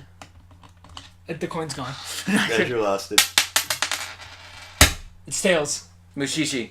Okay. Also, Natsume Yujinjo as sort of a sloppy second on that. So it's slash. Yes, they're really, really interesting but really similar shows. It's episodic shows where you follow around this one interesting character, and he's like a doctor. Well, he's either a doctor or in Natsume's case, it's just kind of a kid. But they can see these spirits, and it's how like the spirit and human worlds kind of interact with one another. And the spirits are just kind of used in like a folktale kind of sense. Like they're used to explain the unexplainable, and they're seen as like ghosts or apparitions, and like it's just an interesting tale of them walking around. You never meet the same character twice. There's very like one or episodic. Two. Yeah, and as they go along, you kind of start learning the main character's backstory, just in like little tidbits. But it's always like a short story. There's always almost a different theme to each one, and it's always like a really interesting like. I don't want to say monster design, but it's a unique like creature design. Spirit. Sort of. They're not really spirits. Mushi? Mushi and... We could just call them Mushi. Yeah. Like... Would you call the yokai in, what's it called, Natsume Mushi as well? No. They're so similar. Yokais, I think both of them are like actual things within Japanese... Culture. Like, I know... I know yokai for sure definitely are. Like, they're just spirits of sorts, like when an object gets used Actually, a lot. in the sub, they might call them yokai in Mushishi, but I don't know. Yeah, I'm not sure. I'm not sure if they're Mushi. I'm not sure about Mushi, how that is, but yokai are definitely like a cultural thing. Well, anyways, they're not really plants or animals or anything like that. They're their own thing often. Sometimes they started out as a living being and then they formed into something else. Yeah. But it's not like Monster of the Week kind of bullshit where it's like, oh, we have to defeat it using this little gimmick. There is some things like that, but a lot of the times it's more like, okay, how are the people acting? What are their lives like that's surrounding this thing? And how are you gonna like shape their lives back into shape through this? And what's the best like situation you can make out of this? It's very much like it's not a fight. It's just how is your life affected by these creatures? And it's really interesting and it's really calming. And I definitely recommend watching it episodically rather than like all at once. Yeah, I've been watching Mushishi for a long time, and every once in a while I'll just like watch one episode of it. And I'm like, damn, Mushishi's really cool, and then I won't watch it for a long time, and then I'll go back and watch another episode and be like, dude, this is awesome. It's like watching Death Parade all at once. You can't do that. Also, I'd really find Natsume almost better if they started doing what's in the manga. Because they added, like, a dark kind of character who's, like, the opposite of him to the manga. The dark Natsume. No, it's not dark Shadow Natsume. Like, he kidnaps him and he goes, dude, check out my cool monster. And Natsume's like, dude, what the fuck are you doing? I don't know. Wait, does the dark dude start making his own Book of Monsters? Book of Monsters? Isn't that what they call it? What? What do they call it? Isn't that the whole plot of Natsume? Pokemonsters? No, Book of Monsters. Oh, no! You know how he has the book I of... thought you said Pokemonsters. I heard Pokemonsters, actually. I did not. No, he's mean not to making say... a Book of Monsters. He's okay, Book of Monsters. He's like using weird... Is that what they called it? Yeah, but he could like capture this really dark yokai and he's like torturing people. It's weird. He's a creepy guy. But like, I really enjoyed the story they're kind of going for there on the manga, but I don't think they're really continuing the anime right now. I could be totally wrong though. There's a couple seasons of it, isn't Yeah. But there's even more in the manga. Okay, moving on. Number 3, Dawson. Down to 3. My number 3 is Non Non Biyori, which this along with the Monogatari series had the same general style of start for me. Like, I tried to watch it at one point and I got an episode or two into it, and the first time I watched this, I was like, this is too slow for me. I watch pretty slow shows, but it was just too slow, and I wasn't in the right mood for it. And I'm like, I don't understand what's so great about Non Non. And then, like, a month or two later, I went back, and I'm like, okay, I'll try watching Non Non Biyori again. And I did, because the second season was coming out, and I'm like, okay, I might as well. I kind of want to watch the second season. So I will go, and I will watch the first season. I started watching it, and the more I started watching it, the more into it I started to get. And I don't know, it's on the same vein of Mushishi, as it's extremely calming, and it's about a group of 5 friends. Girls. 4. 4? 4. Generally 4 main girls, I'd and say then there's Mushichi's a little bit darker. yeah. I mean, Non Non's not dark at all. See, yeah, the thing exactly. But that's a funny thing where I think I did this. I thought I was gonna do the same thing as like you did with Mushishi and stuff like that. Where it's like with working, I was like, when I first watched it, I was like, oh, you know, I could, like when I first watched it the first time, I was like, oh, you know, I'll just watch 1 or 2 episodes here and there. Yeah. And then next thing I know, I got to the really, really good part where it started getting really good, and I just like, blew right through it. Yeah. Yeah. I mean, I think a lot of the reason why I like Non Non has to do with the fact that it's 4 girls in an extremely rural environment. Like, they're the only... Those 4 girls and then 2 of them's brother are the only 5 people in the school in the entire town that they live in. They should really shut that school down. So, I mean, they have to go to school somewhere.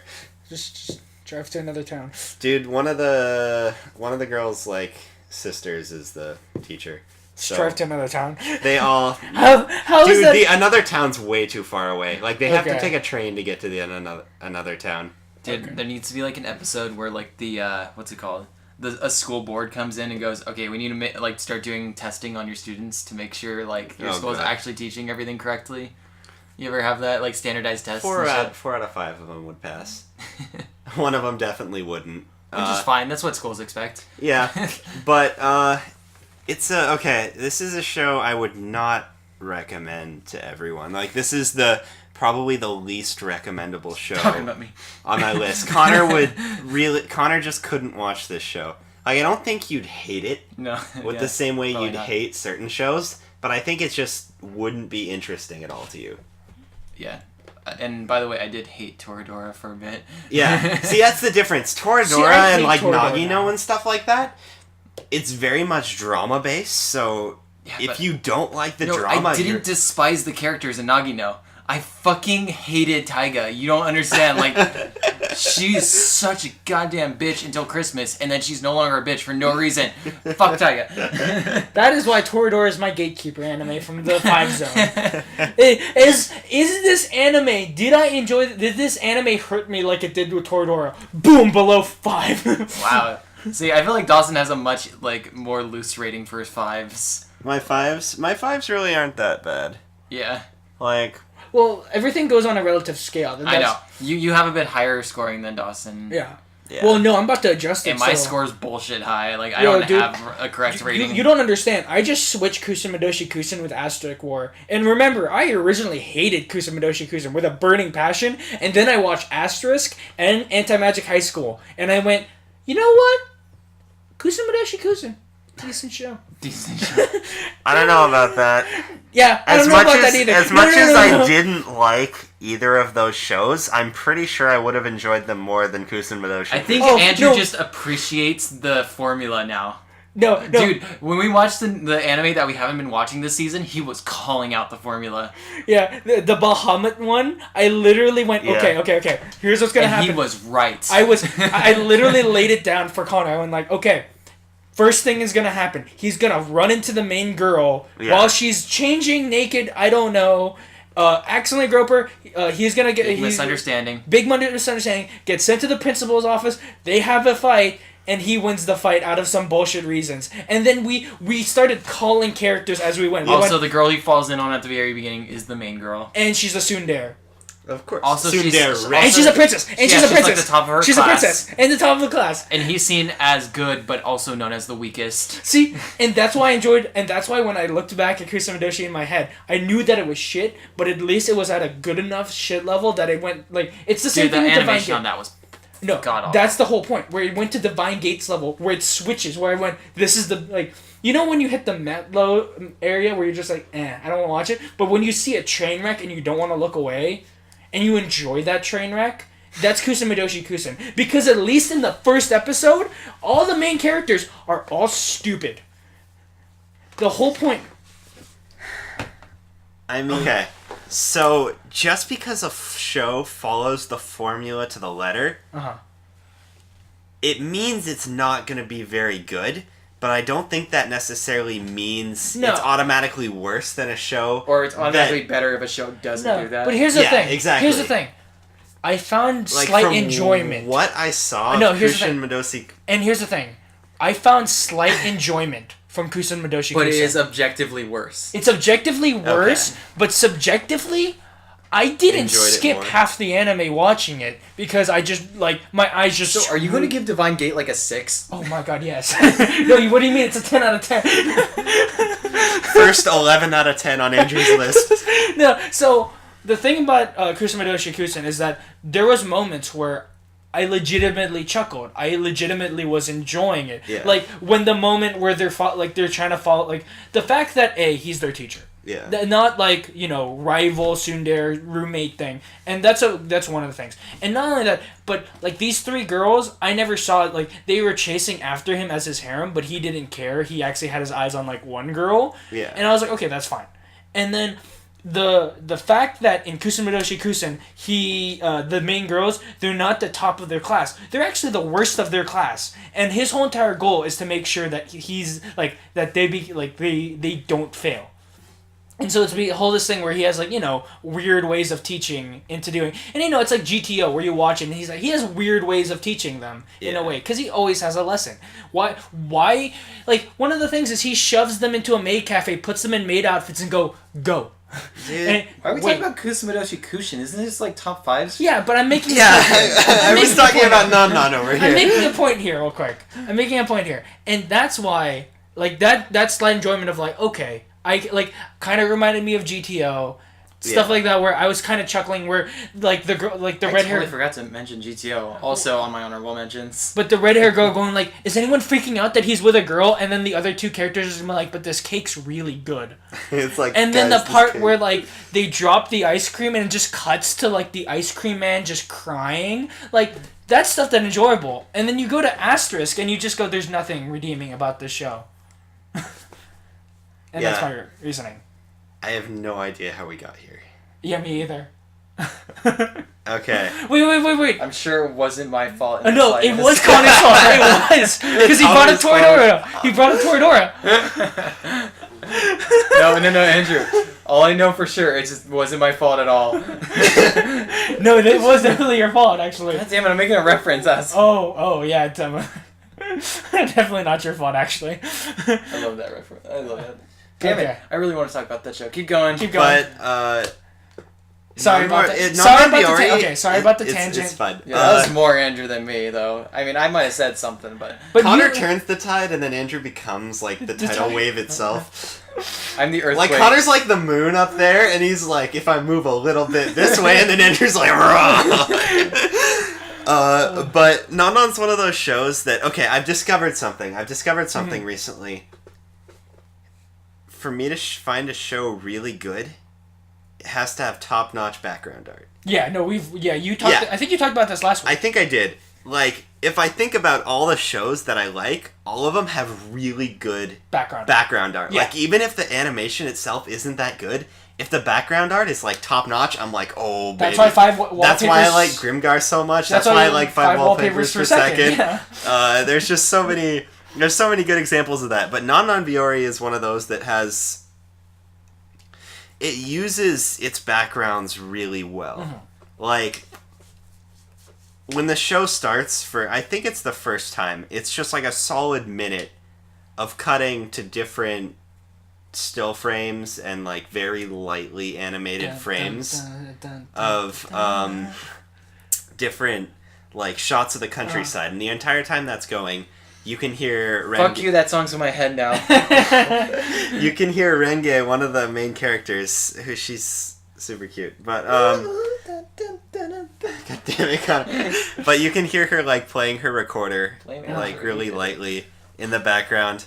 So it's actually got an interesting soundtrack. I don't know. It's one of the few shows that make me feel nostalgic without actually having nostalgia for no reason for the show itself. Yeah. Yeah. Like the first time I listened to Non-Non-Biori's first opening, like when the song ended, like there's this one specific part where the chorus kind of breaks out, and because of the roughness, like it's when they jump off the bridge into the water. Yeah. The chorus, I don't know if it's the chorus or not, but the song kind of breaks and gets louder, and kind of the rough female voice that's singing, something about that exact moment of the song, like I just felt this wave of nostalgia wash over me, and it's weird because usually songs don't do that right off the bat. I need to give them time to get there, and usually shows don't do that right off the bat. I need to actually have watched the show, go back and watch it, and I'm like, oh, I'm so nostalgic for when I first watched this. So, I don't know. I like Non-Non-Biori on a very personal level, and also Renge is like my favorite character of mine. She's great. Yeah, so if you're okay with slow, slice of life, light comedy sort of shows... Read Yotsuba. Sorry. Go watch Azumanga I'll do that. See, that's different though. That's way more comedy-based than I know. this is. Like, this one's weird because it is definitely comedy-based, but the comedy is much slower and lighter than most other slice-of-life comedy-based shows. Like, I can say it's very different from K-On! It's very different from Yuri Yuri. It's very different from Kirino Mosaic. It's very different from, like, Azumanga Daioh and Yotsuba. Days! And definitely very How about different not from... Nozaki-kun? Why is that not up there?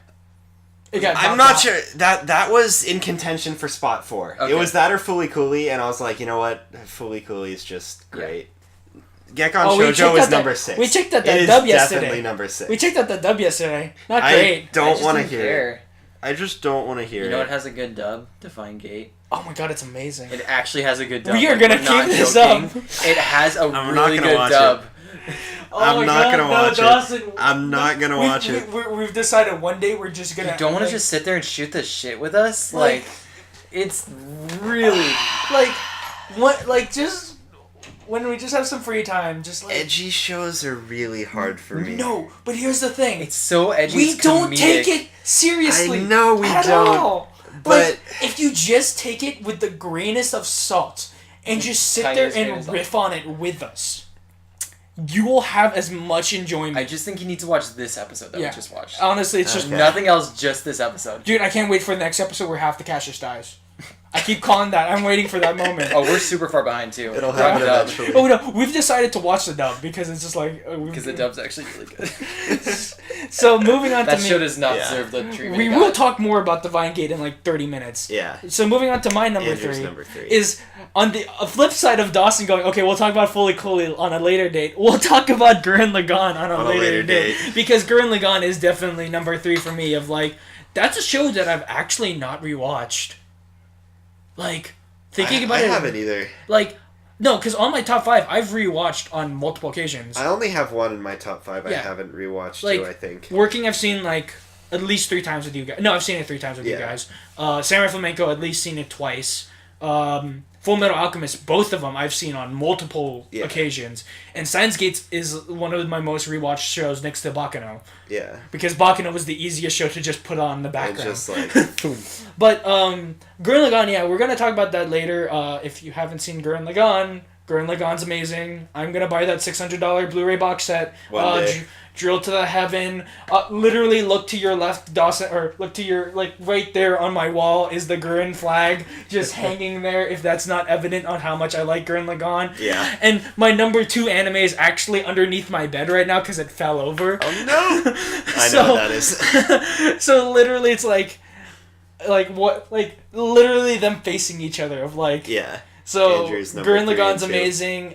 We will talk about that on a later date. Yeah. And that's a show that it's hype the anime of like Yeah.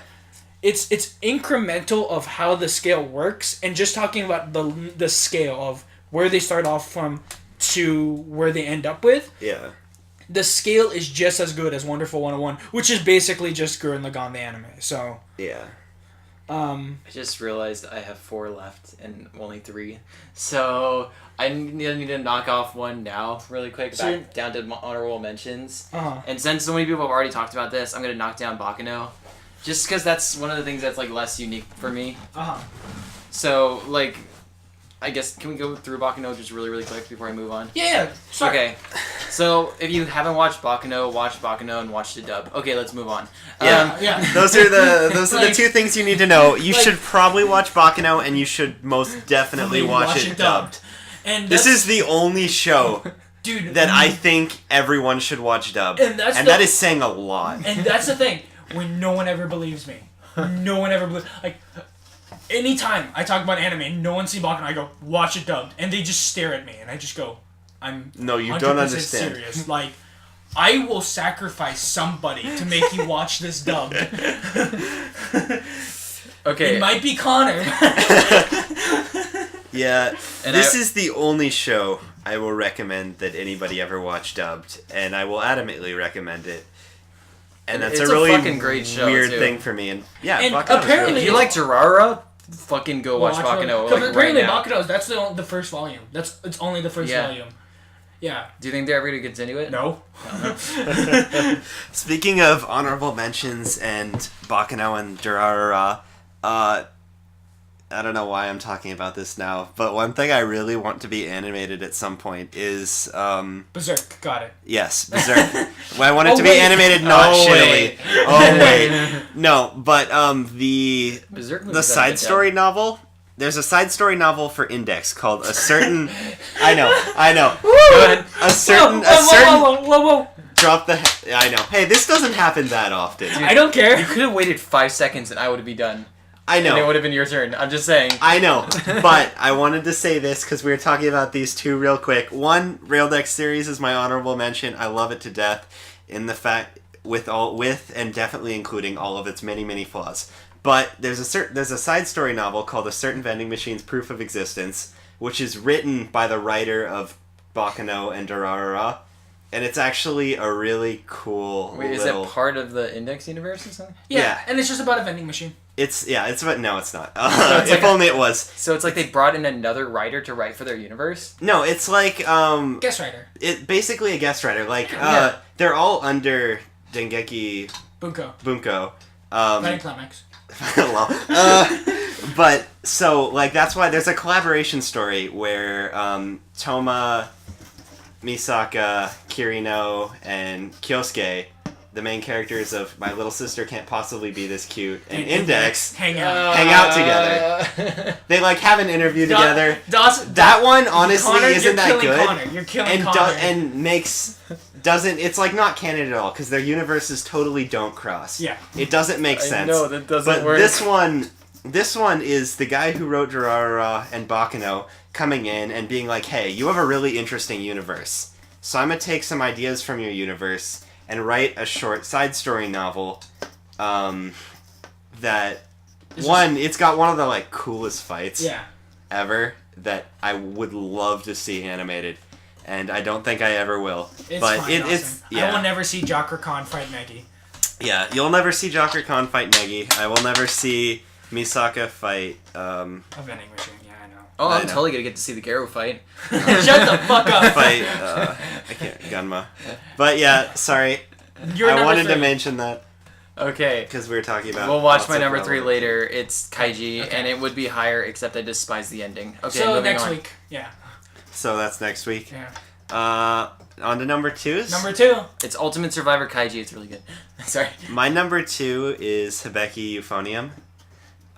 Which from here on out it's Would you say it's the shit? Sorry. It is most definitely the shit. Sorry. We could have watched Hibiki instead of Toradora. Oh, I was just making a terrible joke. Sorry. No, I know. But from here on up, in terms of my list, I know it's only the last 2, but it's only KyoAni from here. But Hibiki it really surprised me, actually. Uh-huh. Like, this I watched while it was airing, which, it was in the first season I was watching things. Like, I watched Absolute Duo, the second season of Sword Art, and Log Horizon. Oh, that's a terrible season. That wasn't this season. That was, like, things that I was kind of watching from the previous season. That was winter of last year. I know, and then spring of last year, I'm like, okay, I'm gonna watch lots of shows from this season. And I saw Hibiki, and I was like, this is Kyoto Animation. This is about a bunch of kids in a music club together. This is just gonna be K-On! 2.0. I'm not that excited for this, because as much as I like K-On!, I didn't love K-On! So I was like, okay, this is gonna be okay. And that's all it's gonna be. But then the more and more of it I watched, the more and more I got into it. And then finally it hit episode 8. And episode 8... Weren't you gushing about this last podcast? Probably. I really like this show. He really likes its animations. One, it's absolutely gorgeous in terms of animation. Second off, I think it's got really interesting like character relations and dynamics going on throughout the entire thing. Plus, I hate to use the word relatable because I've been having personal thoughts and problems regarding that word recently because it's honestly not a very descriptive word, and if something isn't relatable, that's really a problem with you and not a problem with the show. Yeah. But, Divine Gate totally not in the... Yeah, seriously. Like, if you don't get what the weird connections the characters are making in half a second... I mean, obviously it's just tropes, so you should be able to relate with that, you know? Yeah. Because everyone relates with tropes. Right? I swear to God, dude, we need to talk about Divine Gate fast. We will talk about Divine Gate soon. But, as much as personally for Understand us, Dawson. It's gonna be me and Connor. It re-sparked our hate boners. It's gonna be me and Connor. The spark is back. Okay, continue. But, what was I saying? Oh my God, our weekly shit is like 3 things of just us like salt, and Euphoria. I'm sorry. But yeah, Dustin's like, fuck you guys. Screw you. Episode 8 is probably my single of Hibiki Euphonium. It's probably I've seen clips of that. You've most definitely seen and clips of that. I think I know exactly. I've watched demo videos, so I've also probably seen clips of that. That's not the episode Budget Smiles from. Okay. Budget Smiles from a different episode, but it's probably my single favorite. It's black-haired girl Reina. I thought that was an actual song's name. I'm like, wow, that's on the nose. With like all the fancy lighting going on behind her, and she just looks down, runs her hands through her hair, like looks up and smiles, and it's just like gorgeously animated. But you can tell like all the budget. Zoom in on the lips. Actually, interesting fact: Kyoto Animation doesn't really have that much bigger of a budget than any other studio does. Yeah, we know. Same as Madhouse. Yeah, I could talk for a long time about better. Yeah, well, actually, it's kind of... I'm not going to talk about this. I could talk about this for way too long. Who spent all their money on boobs that aren't the main characters. I'm sorry. Yeah, oh my god. Dude, keep going. Like, literally, Connor is just gonna keep going. He's about to explode here. Yeah, Hibeki's great. I don't know. I really like it. For me, personally, I really like the main character, Kumiko, because she's not obnoxiously... She's not as outright lazy as the character I'll talk about when I get to my number 1 slot, but she's definitely kind of just lazy and unmotivated at the start of the show, and it's just kind of a slow, gradual change to her actually getting motivated, and it's not... The whole show isn't about that, which is my number 1 is. But, I don't know. There's a reason these two are my number 1 and 2. I really like Hibeki. You really like Kyoto. I really like Kyoto Animation. I specifically... I'm very betrayed this season by Phantom World. Honestly, I'm ready to cry. I keep looking shit up, and no one's complaining, but I think that's just people who, like... I think what happened is everybody in the beginning, everybody who would complain about the show and should complain about the show... stopped watching. So the first couple episodes, everyone was like, Kyoto Animation, what are you doing? You could be making such good stuff. You're coming out with second season of Hibeki soon. We're all really excited for that. We hate to see you act so stupid. Why did you... Because I realized this the other day. Oh god, we ignited this one. I know. As far as... Well, I mean, it's like, when you really like someone, you don't want to see them start acting like a shit and just getting worse and worse over time. And that's why I hate part 3. Back to another long debate. I was gonna go with anime is just softcore porn. But poor Joseph. I think this is, as far as I can tell, in recent history, this is... I mean, I haven't watched enough Phantom World to know this for sure, but it seems like this is the first true harem that they've animated in a long, long time. Like, if you go back to Haruhi's... It's as much as Kyon kind of has a harem, it's not a harem anime. Like, it's very much him and Haruhi. Which is bullshit. What about Haru and Chika? But that's just a window right there. Haruka and Chika is a fusion of my number 1 and 2 animes and done really badly. Apparently you're wrong by everyone who's watching it. Yeah, screw them. I'll watch it at some point so I can prove them wrong. Rewatch the Rubik's Cube episode. Yeah, I know. Oh god. That was god awful. Let's not reignite that. Every time Kyoto Animation does a show, and most of the time, I'm probably wrong on this, I'm probably missing something, but it's extremely rare for them to do a true harem. Like, pretty much every time they do a show, there's a definite main love interest, even if there's side love interests. It's always a focus on one. Like, Beyond the Boundary, Kyoka no Kanata, the main 2 characters are pretty much going to be together.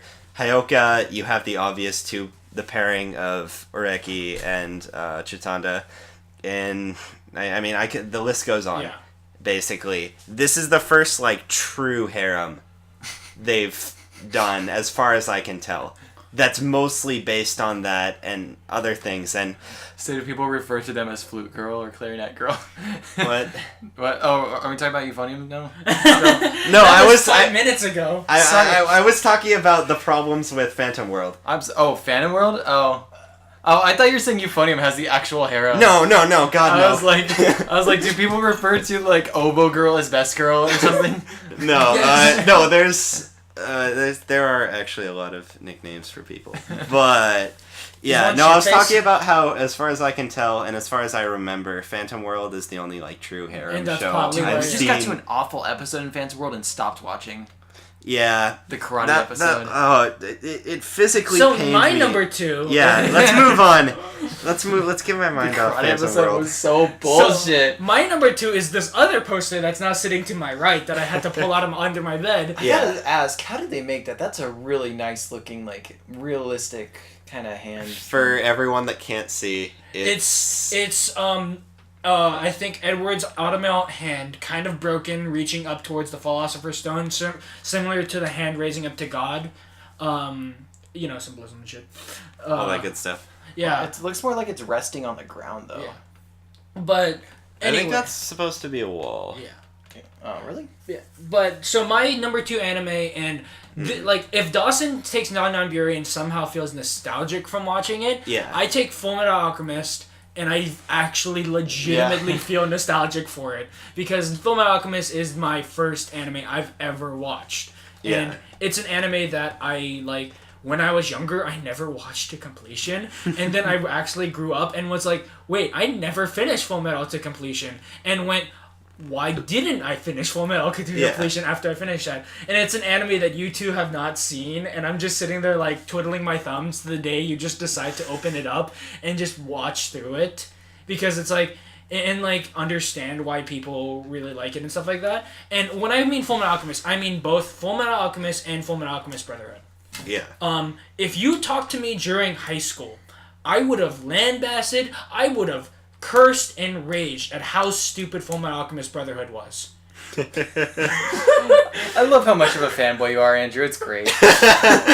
I would have gotten It's a consistent pissed. thing. I almost made a YouTube video when I was in high school about Thank how God you pissed didn't. how pissed I was at Fullmetal Alchemist Brotherhood. I made a list. It's alright, Dustin. It would be deleted by now. Yeah. Yeah, he Just deleted like the other the King's one. Quest Press review. Andrew's King's Quest No review. one will ever find that. But understandably that Fullmetal If Alchemist... we ever find that, Andrew, again, for some reason, it's going on this Oh yeah, channel. next time we come to your house, I'm looking in your computer, like your camcorder and shit. Being like, Andrew. No, dude, it's on the channel still on private. Oh, it is? Yeah. So we need to sneak in, like, And Mission find- Impossible no, style? No, you have to find it. which fake email it is on. Yeah, there. he this is a different account. He has all I this know, stuff I know, under- I know. I have That's 5 why we emails. really- He never logs into this account. I have 5 emails. So we can't use it. The keylogger has been ruled out. Yeah. And We have to find another No, method. here's the thing. I don't even remember the password anymore either. We just need the email. I don't even know which email it is. So anyway, but Fullmetal Alchemist is the original one as I watched when I was a kid, watched in middle school, watched it millions of times, love it. It's and the best way I could explain it is that you have to go Fullmetal Alchemist and Brotherhood because you can't go back. You can Once never you watch Brotherhood, you can't go watch. back. Because there are just expectations that you will have that are just ruined. Because in Brotherhood, the pacing is fast. It's on the go. It's constantly moving. While the original, since they were so backed up, like Brotherhood gets to an episode 12. Yeah. Where it's the main splitting point of the two animes. It's on episode 12, and it's called the Warehouse 5. But in the original Fullmetal Alchemist, they don't get to Warehouse 5 until episode 25, 26. And when they get to Warehouse 5, the anime's divergent split from there. But the best way I could explain it is that you watch both of them, and then you watch Fullmetal Alchemist, you put it in your head, and you like after you finish it, put it in your head, put it in a separate folder named Fullmetal Alchemist, and then you create a new folder called Brotherhood. Yeah. And then you take what you knew from those characters from those first 25 episodes, know who they are, know their characterizations, know what their whole tics are. Take that information, put it in that folder, and then start watching Brotherhood, and you get this, what I feel is the more complete story of, like, let's just say diverging timelines. Yeah. You in VLR sense of, like, different outcomes of the story, but you get the personalities of both. Yeah. And the thing that I really liked about the original is that it focuses on the characters a lot heavier, where the relationship between Ed and Al is focused on mainly of this relationship between these two brothers, where when you get to Conqueror of Shambhala, it's about those two brothers. Yeah.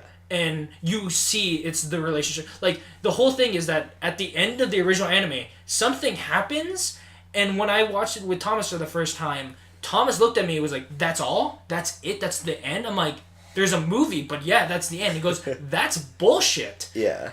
And it's because when you see it, it's like, it's a very frustrating ending in a way. So, like Berserk. Yeah. I don't know where the coin is. The coins, we dropped the coin too many times. But the way that, and they focus on the characterization of the homunculus, where in Brotherhood the homunculus are just things that were created from the actual sins. Mm-hmm. And they were just they're kind of one-note characters of, they revolve around the sin that is their name. But in the original, each homunculus has a backstory, the reason for the creation, how they came about, feelings, personalities, and stuff like that, that is not explained. that is not in Brotherhood. In Brotherhood, you get more of the military personnel, and you get characterization for each military personnel. And that's the main difference, is that you get different characterizations, but they create a fuller character by taking the best of both and making a complete picture. And that's why I put those side by side. Yeah. And when I say I would have ranted and raved, is because literally, because of the way that their Brotherhood worked, is that they had to go fast paced, and they go, everyone's already seen they've already seen this before. Let's just speed through these episodes and just, like, there's a character where their arc apparently is just a side story that is shown in the original. Yeah. But he's a main character that comes about he's one of the main side characters that comes out in Brotherhood. Okay. But you never get his story in Brotherhood. Yeah. You get it in the original, but not Brotherhood. And it's one of those things where I think it creates this full picture, and it's amazing. And you would understand why people would say number one. And this is where my list is very, like, what do people like of anime? These are the things that is in anime. Oh, look, my top 5, at least 3 out of 5, is on that list. Yeah. And it's not because I'm, I'm just following what generic everyone else anime said. watcher number 3. I watched all of these by myself and then went to the internet and goes, oh, everyone actually do like these Everyone anime. also likes these. So, Fullmetal Alchemist, great anime. It's it's one of the better gateway animes, and like, it's even amazing storytelling and stuff like that. Yeah. Okay, so speaking of how you were like saying, okay, everyone likes this, and I'm kind of on that list too. My second favorite anime of all time is Cowboy Bebop. It's past my hours. Just kidding, it's Space Dandy. Because we have one friend who thinks Cowboy Bebop isn't very good. In case you can't tell. Anyways, so Space Dandy is like this really interesting thing made by the creator of Cowboy Bebop and Samurai Champloo. And it's totally... is it Machiko? Yeah. And it's totally different from any of those shows in that it's like... Sorry. I'm really sorry, I had to. Mario's really confused right now. Anyways. So yeah... Space Dandy is like very different in that they have this really good like animation team and this really good writer. Bones did it, right? Yeah, and then they bring in guest directors and they kind of do their own like miniature episode. And like it's like almost every episode has like this crazy chaotic world of like stuff you just wouldn't see, you don't expect this to happen, but it has like its own logic to everything. And of course there's like some really good episodes and some really episodes, but it's always interesting, and you're always just looking at your screen like, what the fuck is happening here? I can get what's going on the whole time, don't get me wrong, but it's always different. Like there's sort of spoiling it here, there's a zombie episode, and you know how the usual zombie aspect is like, oh shit, like their zombies swap up and we have to go through, and it's like one person getting picked off one after another and the team turning against each other. Yeah. And Space Dandy, it's the first half of the show, they all die and get turned into zombies, and the rest of the show is living out their daily lives as zombies. And it's like the zombies get up every morning to brush their teeth. Then they eat like Greek yogurt to keep their bones and flesh healthy. And it's just like, it shows the world declining into a zombie world, and it's like, oh, there's businesses that like, all the zombies are taking out life insurance claims. So there's businesses that are hiring assassins to actually get rid of the zombies and stuff like that. And it's just the entire world's perspective changing as everyone becomes zombies. And that's one of the episodes. And it's always some weird shit like that. And there's like a Miyazaki tier episode where he like takes this little girl on a journey, like it's like a generic OVA, really mystical anime kind of thing. There's a High School Musical parody. There's a 50 centimeters per second parody. 5. I'm sorry, I really can't figure that one out. I always think it's the other one. It's 5 centimeters per second. I'm sorry. 50 millimeters per second, whatever. And Connor, how could you not know the speed at which cherry blossoms fall? No, nobody actually 50 knows millimeters that. per second. I get what you're saying there, Connor. I understand, but I will throw you out that window. 0.05 meters per second, guys. Shout out to also one of my favorite anime things. Yeah. 5 centimeters per second. It's great. It's sad. Also watch Space Dandy dubbed. Also, there's a character who literally looks exactly like Space Dandy in Redline, which is another one of my favorite anime movies. So... Yeah, Space Dandy's pretty fucking great. Sweet G. And now we're on our number one. One. One all the way around. So, Dawson, you go first. Starting out here? Yeah. Okay, I kind of, I guess, spoiled this, if you can be spoiled on it, when I was talking about Hibeki, but... Can I just state this little anecdote that happened last night, okay? I think it was last night or the other night. Okay. Connor just goes, hey, what's Dawson's favorite anime? And he goes, I was like, Hyoka. And he goes, wait, now which anime is the one about the really lazy guy? And I just go, Hyoka. I didn't believe him. And he was like, no. I could have swore you had a different one. And he was like, wait, sure what's about that? that? Because I promised, like, there was times when you go, you're never watching Hyoka. But you showed us Hyoka twice. I showed you one episode of I know, Hyoka but once. I thought, like, you weren't showing us any. Like, it was just this mysterious anime that I really wanted to know the plot to. No, And then I was like, no, Hyoka. And I was like, no, that's Hyoka. And you're like, wait, what? See, that's the trick, Connor. And you were like, wow, that You'll anime never is really suspect. boring. I would hate that anime. Yeah. I didn't say that. I said I wouldn't be able to get through it, because remember when we were conspiring against you, we were both going to watch it? Yeah. And then if we liked it, we weren't going to talk about it. Exactly. I don't think you'd finish it. Yeah. I'd finish it. Yeah, I'm probably pretty sure not you'd like make it as much. through. Yeah. Hyoka's the anime I've... Speaking of things that we've rewatched, I've rewatched Hyoka more than any other anime. Wow, this is going to be an awkward conversation with Christine after this. Why? Because she's usually talking about how we're always yelling in the room, and I just opened the door and yelled out into the common actually area. I'm sorry. It's It wasn't worth the joke. It wasn't worth the joke. Continue, Dawson. But Hyoka is my favorite anime of all time. Probably my second favorite OST of all time. To talk about music again, it's extremely simplistic and minimalistic the whole way through. There's a couple tracks in there that sound like Shoji Meguro had his hand in making them, which he didn't, I'm pretty sure. I'd be really surprised if he did. Why would you bring that up? What? There's this guy who sounds like he made it, but he didn't. I was like, okay. I mean, he's a pretty well-known... Alright. I mean, he did all the music for all the Persona games. Okay. That's in case you didn't know who I'm talking about. Shoji Meguro does the music for Persona. Okay. There's a couple tracks that sound like that. Overall, I think it's a really solid OST. And it's really beautiful, and it really fits the show. The animation is, like, god tier. All the background shots are pretty much spotless. The animation the whole way through, spotless. Like, you can pick out 1 or 2 bad frames throughout the entire show. It looks great. There's an extreme attention to detail, period, but also in regards to lighting. Like, throughout the entire show, lighting plays a huge role in... I don't know how I'm going to say this. Lighting's pretty Basically, when the show starts, it's the main character, Oreki, whose motto is, if I don't have to do something, I won't do it, and if I have to do it, make it quick.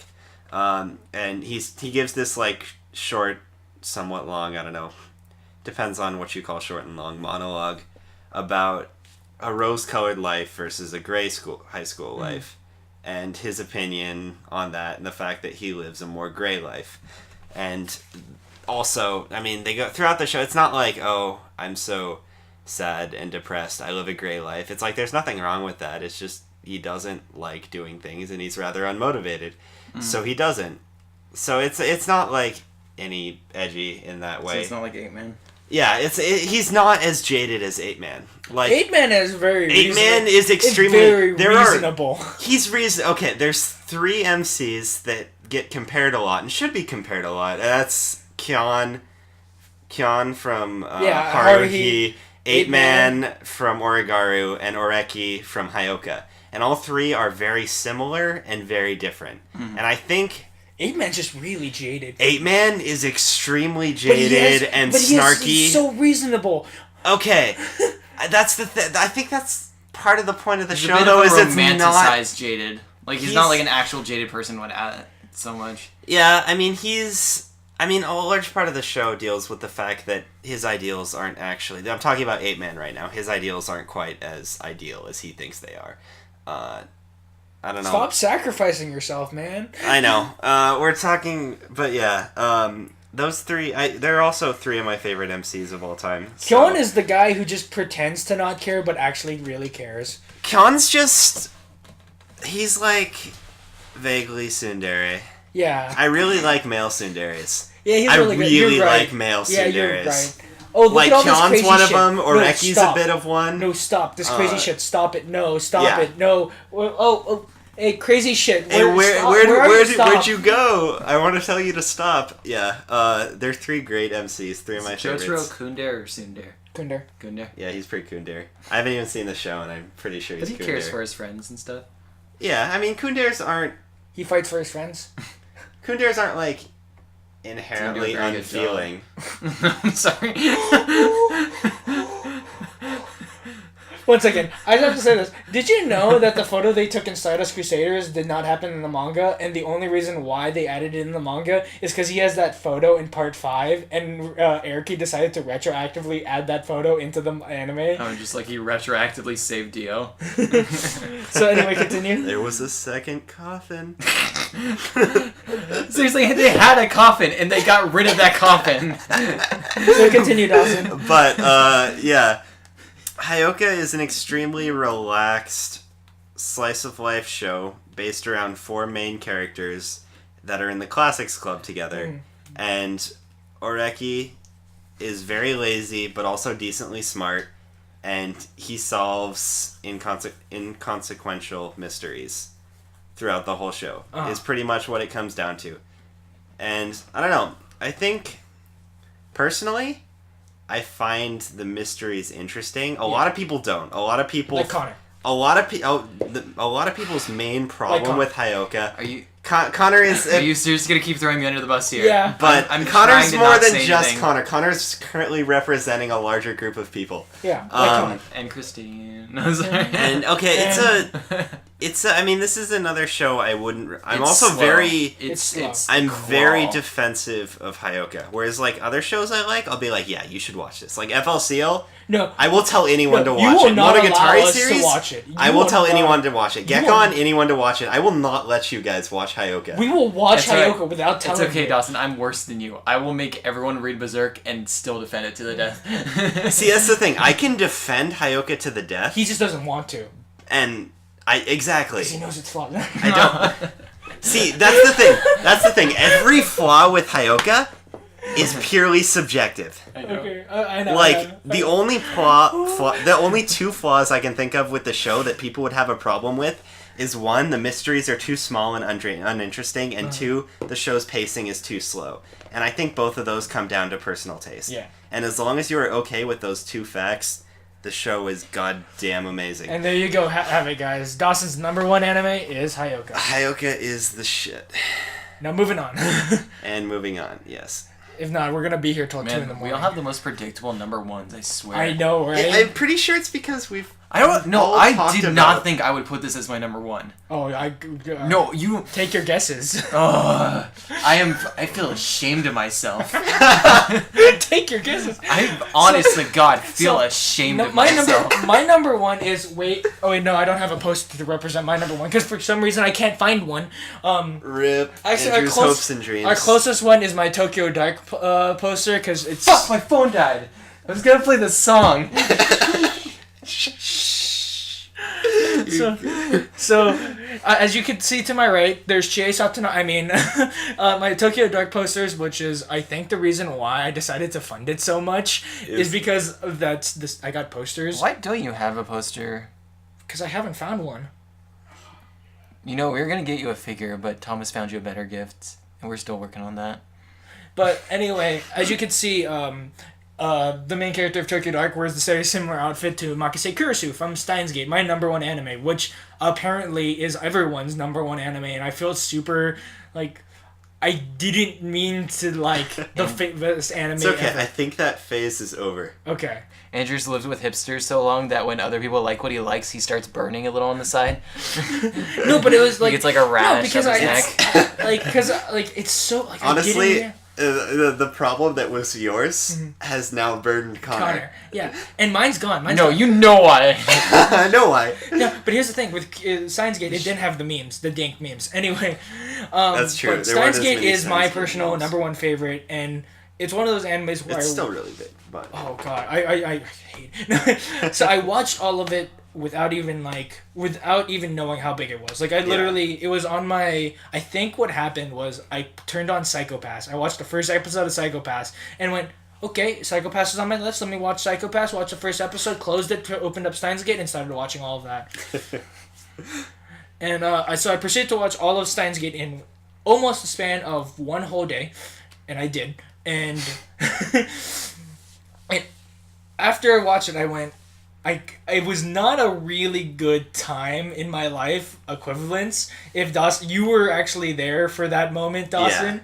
If you remember, it was when I actually had the car and we drove around for a while. Yeah. And I don't think watching that anime helped. I can't imagine it wouldn't. Helped that whole situation anymore. It probably helped me to be a little bit more proactive about it. Yeah. But. So I really, really, really like Steins Gate, and it has to do with a lot of my things that I like. I love pseudo harems in a way. I love that the fact that there's possibly a harem, but not that it is a harem. The fact it's possibly a harem, but there's still a main girl. There's only 2 girls that like. No, every girl in that show likes him. I don't really consider the cat girl or the time traveler. Actually, and the other ones likes him but isn't a girl. But so I would consider all of that. I love time travel. I love waxing poetics. VLR is in like my top 5 games of all time. How would I not like this? Like how would I not like this? And it's just one of the most enjoyable things that I've watched, and like it speaks to me personally in a way where like there are lines in there that I was like, yeah. I feel that. I feel exactly what you're feeling. And I got really intense with it. And I can't wait to do my rewatch of that this week. Just watch it from episode 1 and just flow through that whole entire show. And just I can't wait to show another person Steins Gate. Because I showed it all to Connor and he enjoyed it. You'll watch it eventually. Yeah. Steins Gate was really good. Yeah, it's really good. 10 out of 10. Steins Gate and Full Metal are on my list of animes that I probably should watch, but I don't want my opinion of them to be tainted by how much everybody likes them. And that's the thing where it's like I really like. That's the thing where I came at it where I didn't realize everybody liked it. Like when I watched Full Alchemist, I didn't realize it was a big thing. It was just something my brother showed me when I was a kid, and I was like, oh, this is great. And I just proceeded to watch all of them. Like, oh man, it's actually really good. Yeah. And Steins Gate is another case like that. I literally just went, what do people think is good animes? And I just wrote it all down, and I just started watching all of them. Yeah. Granted, there's a different timeline where I decided to watch Psycho Pass instead of Steins Gate. Who knows what happened with that timeline? We don't know. And Connor is now his number one. The middle of this anime is not that good. As Connor is sitting here in shame as his number one choice. Okay, have you ever had something that you really like, but people just ruined it for you?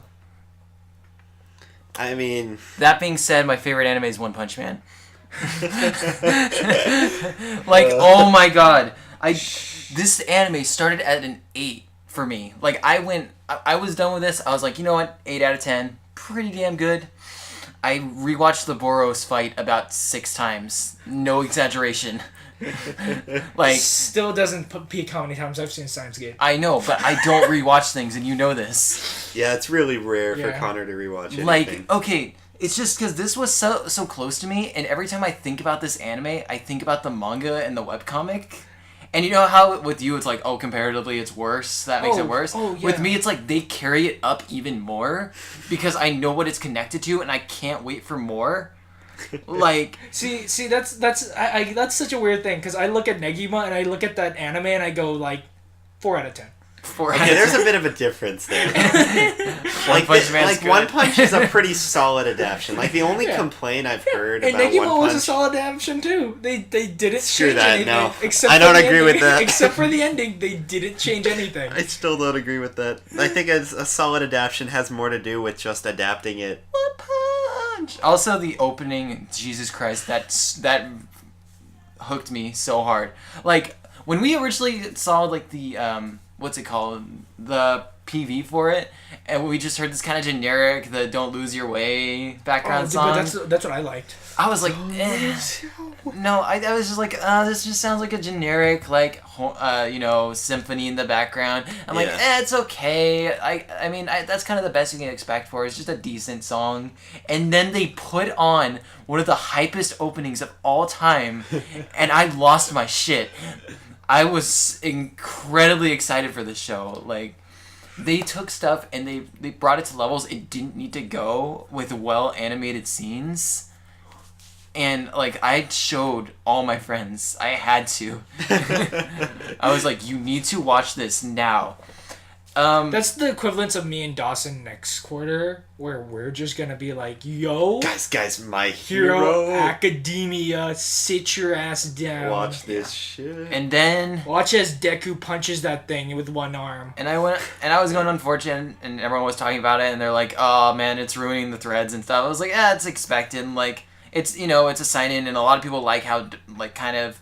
Despite being dark, it's like a lot of fun kind of thing. This is okay. This is fine. And then you go on Facebook and there's these motherfuckers with all these stupid ass 9-gag tier memes. We shouldn't have let Connor go there last. Fuck that 9-gag. We didn't realize. Oh, who would win in a fight? Bullshit. Seriously. And fuck all the people who are just trying to cash in with like these cheaply animated videos. Connor's new Fuck speed that grapper shit. power is to turn into salt. I wish we all had our own personal microphones, and then I just lowered Connor's one. You just hear it like fade. Seriously, imagine your favorite like anime getting that treatment. Imagine if people wouldn't stop fucking like posting about Steins Gate on Facebook. Right under shit talking Donald Trump and then shit talking Obama. There's who's a cooler or who's a hotter guy? The main character of Steins Gate. Okay, or the Connor. What? My favorite anime is Pretty Tumblr. Like, not Pretty Tumblr is It's Pretty Tumblr. Yeah, but if you don't go to Tumblr, that's fine. That's true. No. Yours but like, is Facebook. there's so many ships with characters outside. But here's the thing: you actually meet people that you know from Facebook. No, you have to understand this. Yours is Facebook. His is Tumblr. Mine is Reddit. Yeah. But with Facebook, it's only people you know. And so you figure out that you hate these people. You're like, fuck. Or you really enjoy talking to these people in real life, so it hurts you even more. Okay. So that's our top 5, everyone. Yeah. I hate One Punch because... The previous message is subject to change as time. Yeah. I love how I didn't even talk about the show, because we already have talked about it so much. Yeah, we talk about it on like a bi-weekly basis. Yeah. No. Yeah, bi-weekly? Yeah, bi-weekly. Bi-weekly is every 2 weeks, right? Yeah. Okay. Every other week. Yeah, we talk about it like a bi-weekly Sorry, basis. I didn't think I would get that mad. Sometimes it just channels. So, now that we're done with that section, now everyone knows I'm going to have to put timestamps on this. I'm glad I'm going to spring break and going to be editing this video because I didn't even write timestamps. Dude, Thomas is not going to get in for another hour. We have to talk about Erased. Yo, dude, it's going to be 2 o'clock in 20 minutes. You mean 1 o'clock? Nope, time skip at 2. Fuck! Time skip at 1. So my night just got a whole lot worse. You're talking to me. I have a lab report I still have to finish. But I just have to study, so I mean... Okay. Moving on. Are we going to talk about bottom 5? Oh, yeah. No, let's okay, move. No. We're not going to talk about manga, but let's do a quick bottom 5. Connor, Dawson. Yeah, it's like, I don't have to do this. I can stay up as late as I want, but you guys are kind of in a rush here. No, not really. Sorta. Who knows? Okay, Dawson, your bottom bottom five. I'm gonna go bottom 4 because I can't decide on Yeah. what the Go quick. what the good one is. We're not gonna do it where we did The 5 good for one. 51. Just name all of them. Just and fucking go. just go. Okay, the most predictable one possible. I'm ready for this one. I fucking hate Code Geass. Sekkoku no Dragon. Wait. I had a counter argument for this like 30 minutes ago. Understand this. Code Geass is an anime that I personally loved for a very long time and rewatched on a yearly basis. Yes. And I understand all of its faults. And I still enjoy it. But Moving on. I have things like that, but I really don't like Code Geass. If you haven't figured it out already, I like it better than Death Note. Really hope. Death Note I never finished, so I can't put this on that no, on this there list. you go. There you go. You like it better than Death Note. Death Note. That's true. At least I finished Code Geass. At least there's something redeemable about the characters in Code Geass. Yeah. At least two of them. I actually sort of. enjoy Death Note, and Not I really. will defend it. I don't Then know. watch Code Geass. You'll enjoy that. Dragonar Academy is just bad. Okay. There's nothing We can else to agree on say that. about Move it. on. Oh shit. The more interesting question is, why did you actually watch that? Why did I watch that? Dude, there was a period of time where I would watch literally anything. Like, you don't understand. He went through his 13-year-old phase really late. Yeah. I mean, that was me with Demon Kings, but... Like, literally, I sat in my bed all day and watched anime. Like, that's literally all I did. Like, I'd average 2.5 shows a day. I'm 12 episodes. Not 24. 24, I could do 124 and then half of another season. It was kind of ridiculous. It probably wasn't a good thing.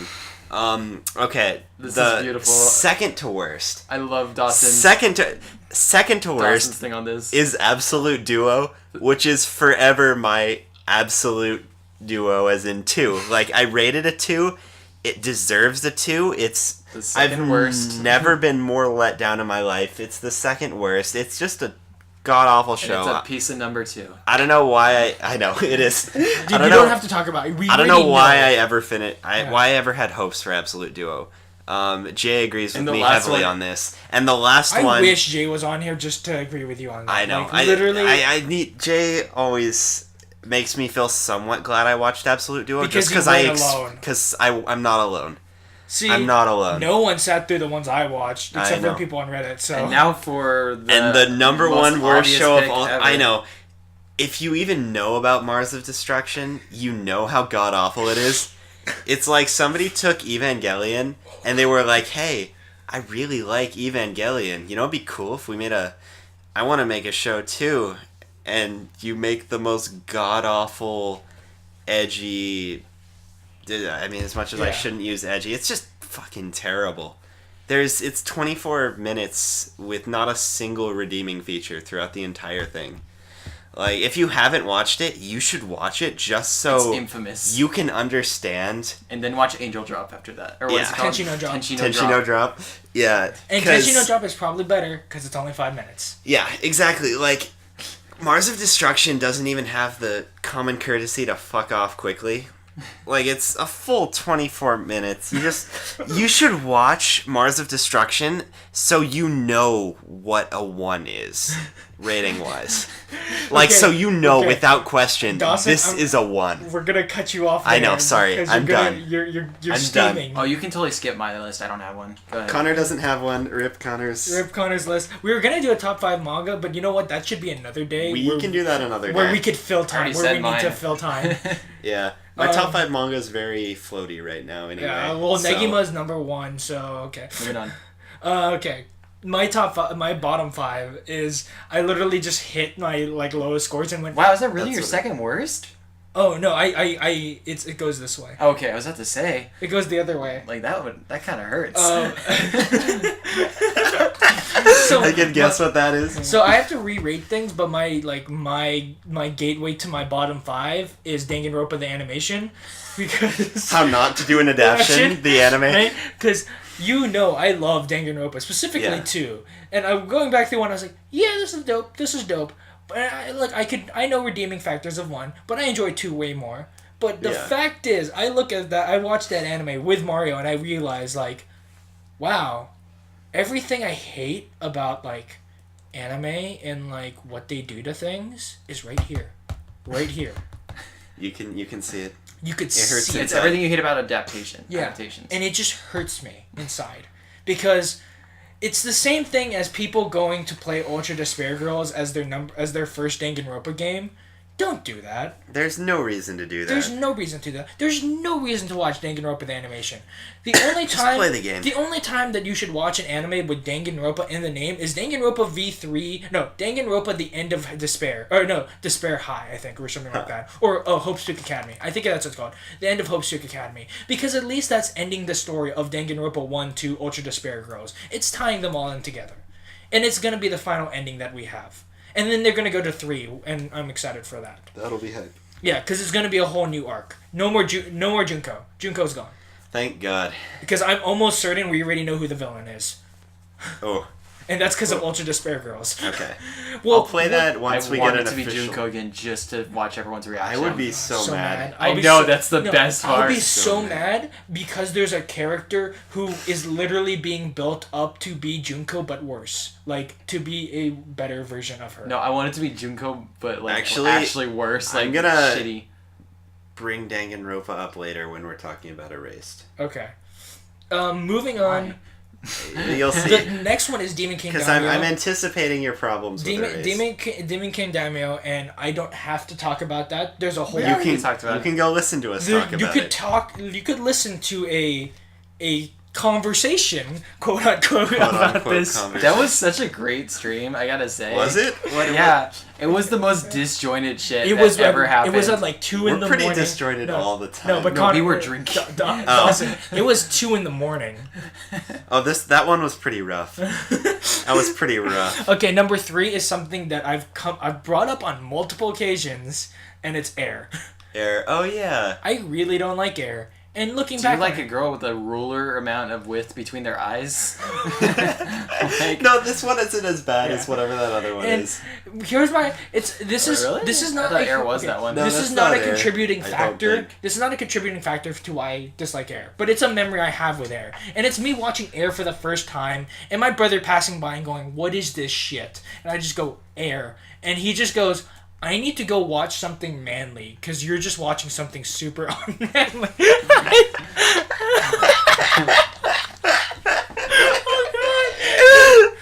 I'm pretty sure. Aaron Kamichama. I'm pretty sure that's not Air.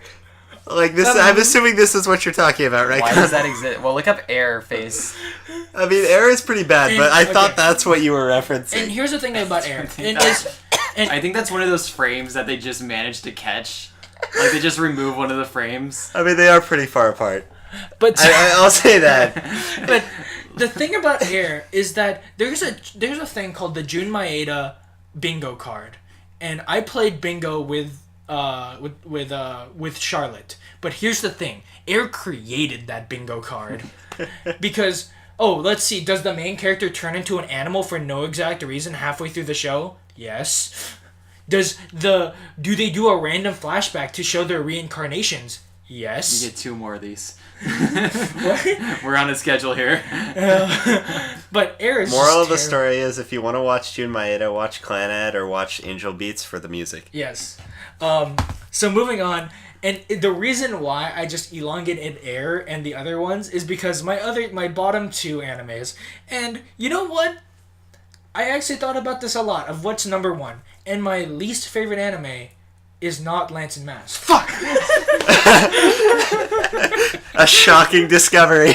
No, I've already. It is bad. No, it is bad, but the music's amazing. It is offensively bad. No. It will. No, here's the thing.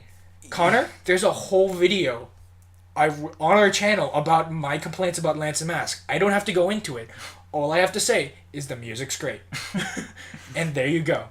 That's your number 2. That's my number 2. And then the last one is Comet Lucifer. Really? Yeah. Wow, man, I was super right on that one. I Because- was like, this is boring. I was like, no, this is good.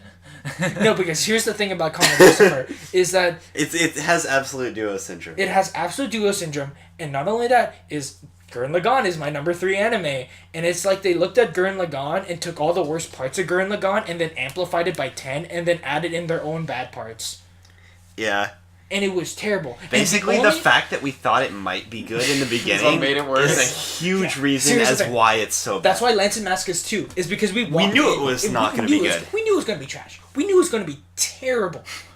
But with Comet Lucifer, I felt betrayed. I felt betrayed by anime that day. I felt betrayed when it's like they stabbed you in the back with a baguette. Because here's the thing. No, it's like they shot me in the back with a baguette. No, but here's the thing about Comet Lucifer, is that there's 2 moments that I could think about that I liked about Comet Lucifer. And that is the dad character being basically Solid Snake. And I went, this is amazing. And then when he dies, it goes, this is no longer amazing. And the other thing is when the girl takes the bread and makes it into a shotgun. Like, those are the 2 moments that I could think in my head, yeah. Not the weird dancing, whatever those are. Shit. No, don't talk about the weird dancing vegetables. Don't talk about the fact that the main character gets NTR'd at the end. Don't talk about the fact that they literally destroyed a town, but somehow everyone's okay. Don't talk about the fact that literally the villain is a huge asspool of, oh, she's just another version of you that came from a dying planet and is trying to revitalize her planet. No bullshit. I hope you never planned on watching this show. It's terrible, and there's an entire video of me literally tracing every detail of why I don't like Comet Lucifer. Cool. Can we move on? Yes. Because I have a lot to talk about. This is why I skipped my bottom 5. Do. So which do you want to start on? Okay. Wait, there's multiple? Oh, you're going to talk about Divine Gate, huh? Yeah, okay. Let's get this out of the way first. Grimgar, okay, good. What happened to Grimgar? Exactly. Fuck you. Hey, I don't even remember. Grimgar is them being absolute assholes to orcs and goblins. No, that was the previous episode. Okay. No, Yeah. It's the episode Seriously, was the Marybird fuck that crashing the SS Yume, and then them going, "Hey, this girl has PTSD. Let's go to that place." Oh, yeah. Okay. So Yeah. Grimgar's covered. IBO. Great. Yeah, It was I mean, great. it's It still was, fun. it was a good episode. It was They're good. actually doing Biscuit's death correctly now. They're doing it correctly, and After the fact. After the fact, and I like the fact that literally it's just, this is Band of the Hawk.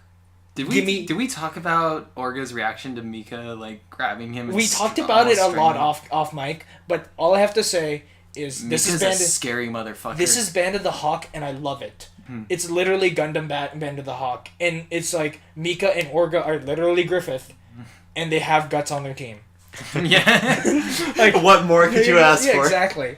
So yeah, IBO, fantastic. Well, I mean, it's good. I'm assuming you guys are going to talk for at least a little bit about Konosuba. Oh no, that's just give it later. Later. That has to come I at have the end. things to say about Konosuba. I'm assuming so. I think we're Like, I don't even watch Konosuba. okay. I know what happened in Konosuba. I think we're covered. I think we're covered.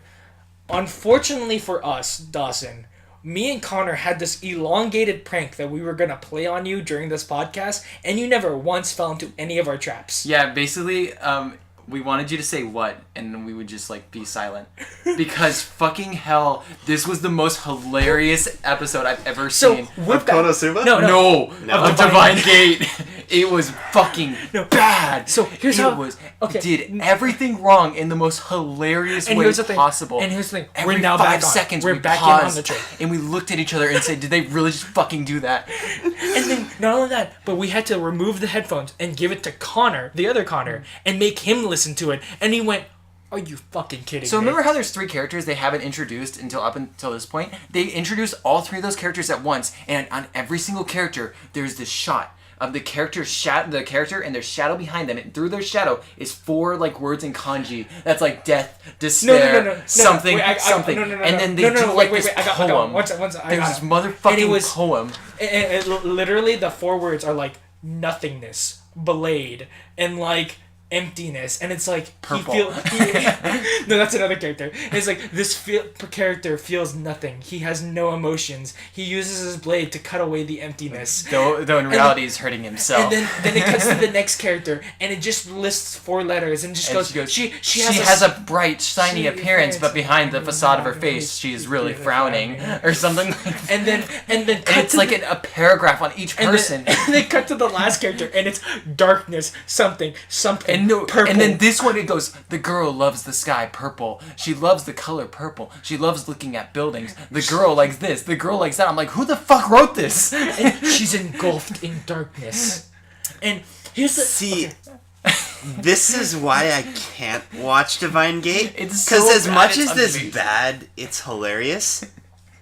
I'm a literature major with a focus on poetry. This would physically hurt me.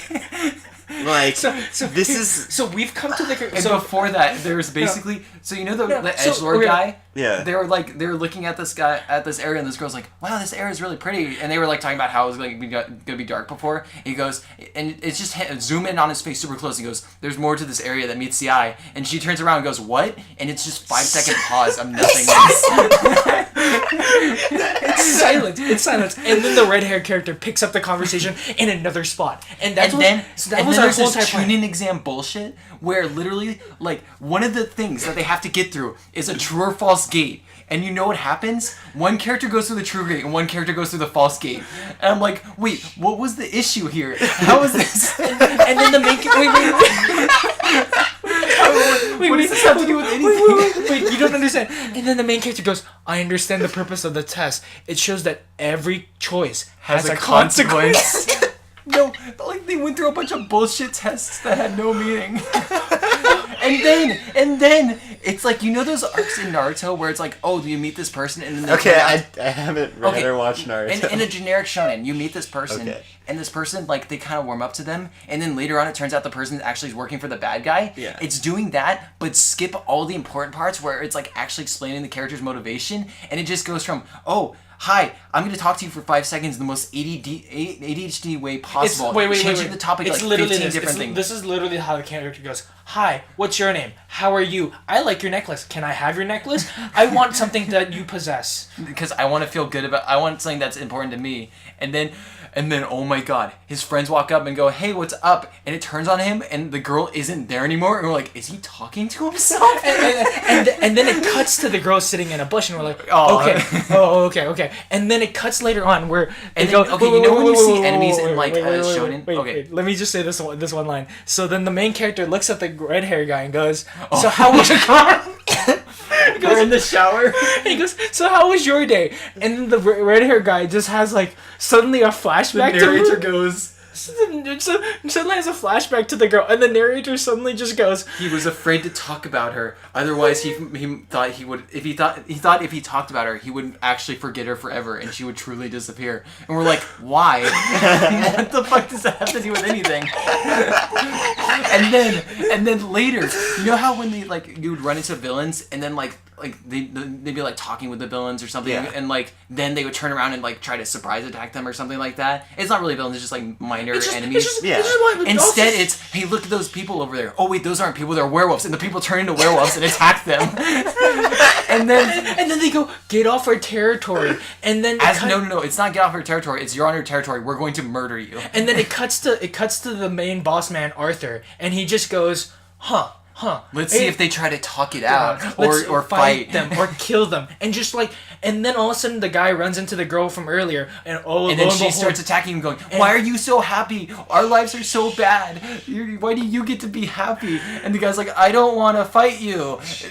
And so he tries to talk it out. He tries to legitimately talk it out and fail. And then what happens is so you know how after those bullshit like super long paragraphs for all those other people, they rush every other part. And then he's we're not done with this episode yet. So then he's about to How long is this? He's about to get killed, right? Exactly. He's about to get killed.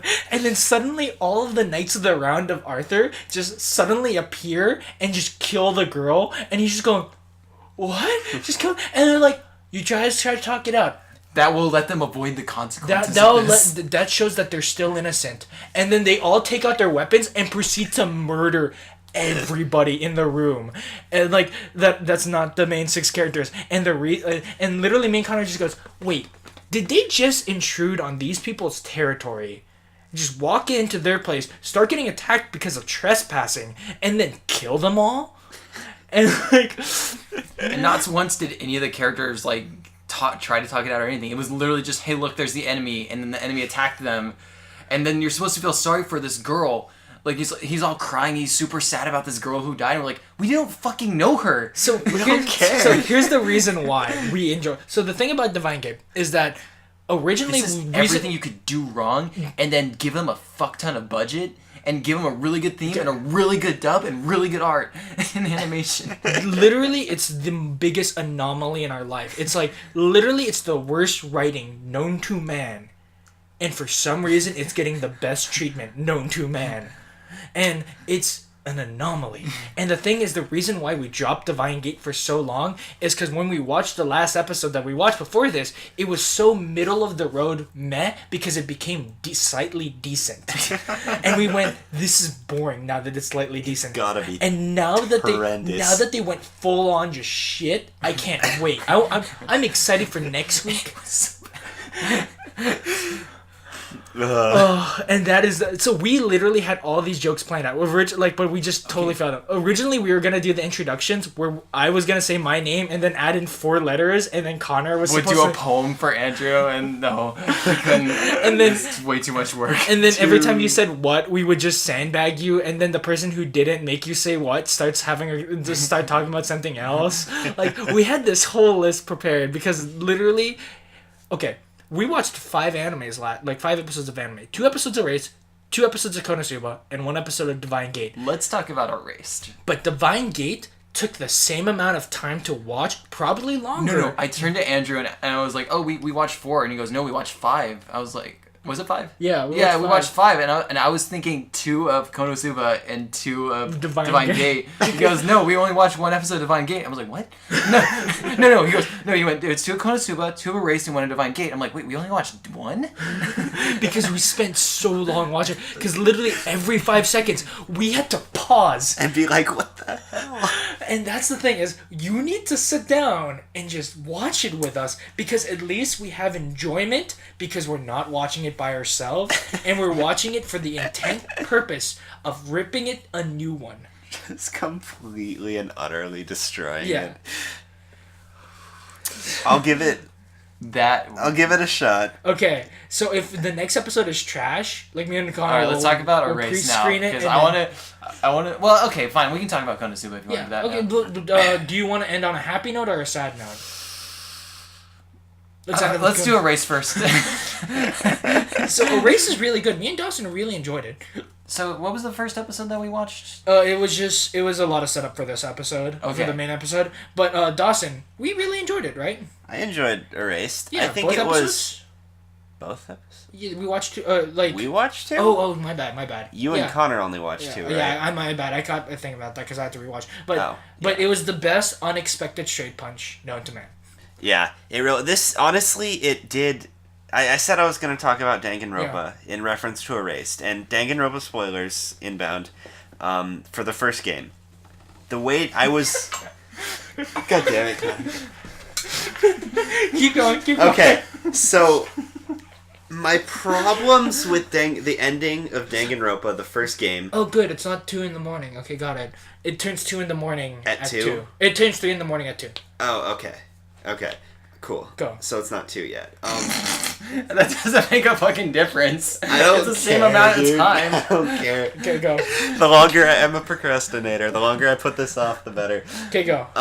Basically, my biggest problem with the ending of the first Danganronpa game is they were like, hey, Junko is the villain, and I'm like, where the fuck was Junko this entire time? She was in the shadows laughing it up. Exactly. And I was kind of mad about that. I was like, you could have figured it out. You wanted the unexpected. You wanted the unexpected straight punch. I wanted it to be like the clues were here the whole time. Why the fuck didn't you see this? And can I just point out that I know exactly where you're going with this. The candy in the van was the funniest shit.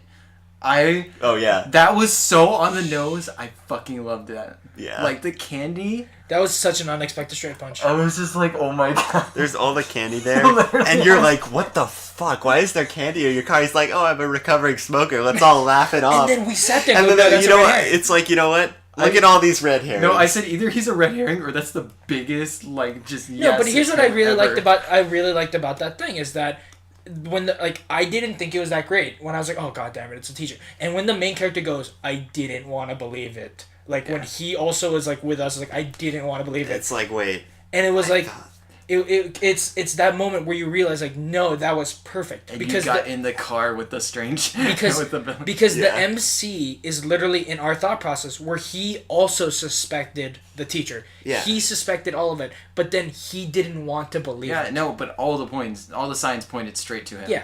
And that's the whole thing that redeemed it is where he didn't want to believe it. Yeah, like the and show... all the big talking about, oh, it's sort of like a romantic relationship, the person I'm going after, you know? Yeah, like there's so many times where it's just... The show was obvious about it to the point like you where it tricked you into thinking that it's like, oh, look at this red herring. Yeah. Like this entire character is just supposed to make you think... Red herring. He's not the killer because it's too obvious. And then it sets that up well enough. And then it's the unexpected straight punch. And then it's like, and then I realized this episode is the most divisive episode I've ever seen. No, guys, in my I can't. life. Guys, please help. I can't get out. I'm stuck. Holy shit, guys, please. I have the same problem. Fuck that stupid shit. Literally, take the shoulder strap, pull it over your head, it gets looser, and slip your ass out. You are in the middle of a crowded area with a shit ton of traffic. If you jump out of a car and someone sees a grown-ass man chasing after you, they're gonna do something. And so this is what I say, is that there's people like me and you, Dawson, who saw that scene and went, it's fine. No, the entire time you were with me when I was watching. I was like, I could have slipped out of that seatbelt. Yeah, I know, but you're not as fuming as Connor is. Because we watched it and we realized like, okay, this is stupid, but it's fine. It's not ruining. I just imagined afterwards it helped me so much that there was a better trap in that car. Like, I'm pretty sure that's where we came out of, right? It could have been better. Yeah. But it could have been a lot worse. Like, yeah. It's not ruining. I'd rather not have suspended my disbelief. That he couldn't get out of But I'm okay with suspending my disbelief for that. It's the same thing as, like, I've already said it. It's like when he parked and, like, he was being shot into the waters that he, like, the reason why he couldn't get out is total, like, he's panicking. He can't think. And when you're in a panic state, sometimes you don't think straight. You don't think logically. Yeah. And he had a lot of time to adjust what to the situation. I would have liked that was a long drive is if they'd taken a second before he put the basketball in for the teacher to reach over and yank the seatbelt really hard so it locks. Okay. Because seatbelts do that. Yeah. If you yank it really hard, it locks. And you then you actually... Get out of it from there, though. No. It depends. Another issue I had is why the fuck didn't he have a screwdriver or something? Why didn't he have some sort of weapon? Because you know you're dealing with a killer and you know there's a killer out there. Okay, this one I don't agree with. Like really? I agree with the seatbelt being an seatbelt. Are you serious? Being an asshole. Would you really not be carrying around some form of weapon if you know you're trying to stop a killer the whole time? He was trying to even if it's a fork. He's trying to solve the symptoms and not the disease, so he wasn't actively going against the killer. I can't agree with his main character. That was so stupid of him not to do that. He spent most of his time with his friends and with someone else and being in a group. He was led into a false sense of security. You're an idiot if you're being secure in that. There's a child murderer going around, and you are taking away his victims, and you don't think he's going to come after you. I mean, unless... That's the thing, though. Like, the teacher was close enough to know he was taking away his victims, but I'm pretty sure whoever... if the killer was... Hypothetically, if the killer wasn't the teacher, and he didn't suspect the teacher... I mean, he did, but he didn't believe it was the teacher... The killer wouldn't have been close enough to him to know that he was taking away his victims. If the killer is watching all the victims, he's got to see the guy with them. They can't watch them all the time, though. That's the thing. But if you watch any of them, if you go to any person, you will be able to trace it back to this one kid. Yeah. All three of them were always hanging out with a person that he knew, or he helped them move. Or they're with him. I don't know. Yeah. It's just a point that we're going to have to disagree on. Agree to disagree. Yeah. Like, I completely agree with you on the seatbelt, but I'm willing to suspend my disbelief on that one. But, I don't know.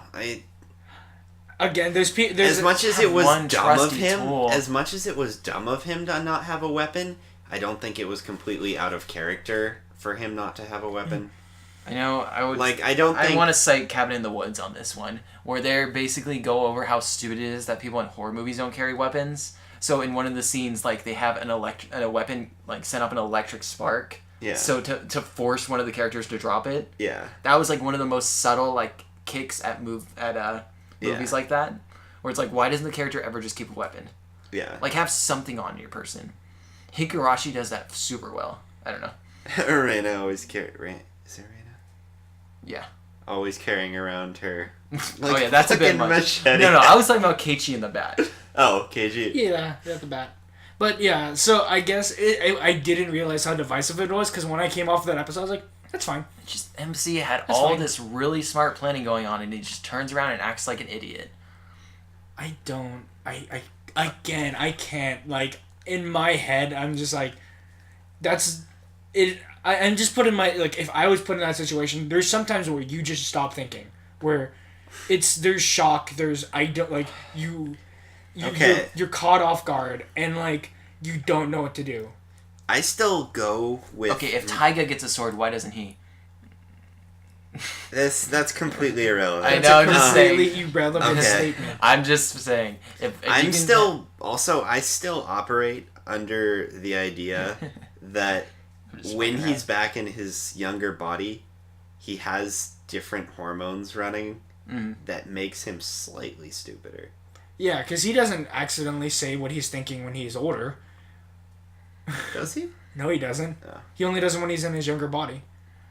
Yeah, I just think it's a slightly disorienting state Also, I didn't for him. believe the basketball shit either. And I don't... Oh, that was... Wait. Unless that was a weighted basketball, I don't know how that worked. Yeah. But No, I think if you... Did he have it filled with water or something? No, if you take a basketball and then you put it on the gas pedal and you put it in between where, like, the plastic is... Okay. You shove it in there. Yeah, never mind. Yeah. That I can It see works. how that makes sense. Okay. It's kind of squishy, so you can... Yeah, You're not putting it on the gas pedal, you're putting it between the top of the gas pedal and the bottom of the car. Man, he must have, like... I wonder if anyone was looking at him weird when he was, like, checking the gas pedal to make sure it could do that. No. Like, the car he was going to buy or something. He buys all the same car with just different lights. Where did he get that car? Because he goes, oh, this isn't my car. No, he said It was his car, it's not his car. main car. It's not his main car. He has, like, 6 cars. 6 might be an exaggeration. Yeah, it's an exaggeration, but he owns a lot of cars. But yeah, again, it's one of those shows where I was like, that choice where I was like, I didn't realize how divisive it was, and because I came off of it going, that's fine. MC just didn't do a single smart thing in this episode, and it annoyed me. I think I enjoyed this episode. It wasn't the best. Wait, I have to run back something real quick. This is how you do death flags. That's how you do death flags. Everything about that episode, I came up, like, after we watched it, I went, yeah, that's how you do death flags. Well, it's like nothing was obvious up to this point, so when they actually start doing obvious stuff, you don't see it happening. Yeah. And the thing is, it's like his mom going, hey, don't forget to call so I know when you're coming home, da-da-da-da. And he goes, okay, see ya. And then his friend, when he says see ya to his friends are like, oh, we're just going to see him tomorrow. Yeah, That's why how is you he so big about Yeah, it's like he does that every time. And when that happened, I was like, oh, he's just anticipating that he might jump into the future and never see them again. But that's the thing is, yeah, those are death flags presented in a very subtle way without being obvious. That's great. So I guess that's what clouded my judgment. Is I really liked the death flags, and it was the most unexpected straight punch that I was put in a caught off guard, shocked state that I couldn't think about the seatbelt. Yeah, I enjoyed it. My only problem was the seatbelt, and I feel like Higurashi did this better. What do you mean? Which part about... Which part do you think in Higurashi? They just discovered the villain and died before going back in time. Oh. Yeah. Yeah. Takano murders kids a lot better than this guy. This guy just gets off on killing kids. I mean, okay, we have yet to see what happens with this. I don't think we can make that judgment till next episode at least. So let's talk about something that's not gonna make us kill each other. Konosuba. So the first episode of Konosuba is like a lighthearted, there's like this mansion and we need to get rid of all the ghosts in this mansion. Actually, I didn't really get the plot on this one as well. Okay, so the way that it worked is that first they talked to this lich girl, right? It was supposed to just kind of like flow into each other. Is that they talked to this lich girl, a girl who is one of the 8 generals, but is just running a small shop. Yeah, she's one of the 8 evil lords generals, and like literally her only job is to keep the force field around their base. And like if all 8 generals need to die for the force field to go down. I think it's just her. No, all 8 generals. Huh. That's what she said, and they're like, we can wait on that. We have to kill the other ones first, and then we'll come to her last. But she doesn't want to be one of the generals. But they're like, no, just keep the barrier up, and you could go run your little. But Aqua's like super racist since she's a goddess, and you know how like holy people hate undead people. Yeah. She's super racist towards this girl. It's crazy. But so basically, her job is she's actually a really nice lich who actually runs a nice little shop, and then she occasionally goes to the graveyard, and then like. Sends people to heaven. Sends people from the graveyard. Sends the lost spirits.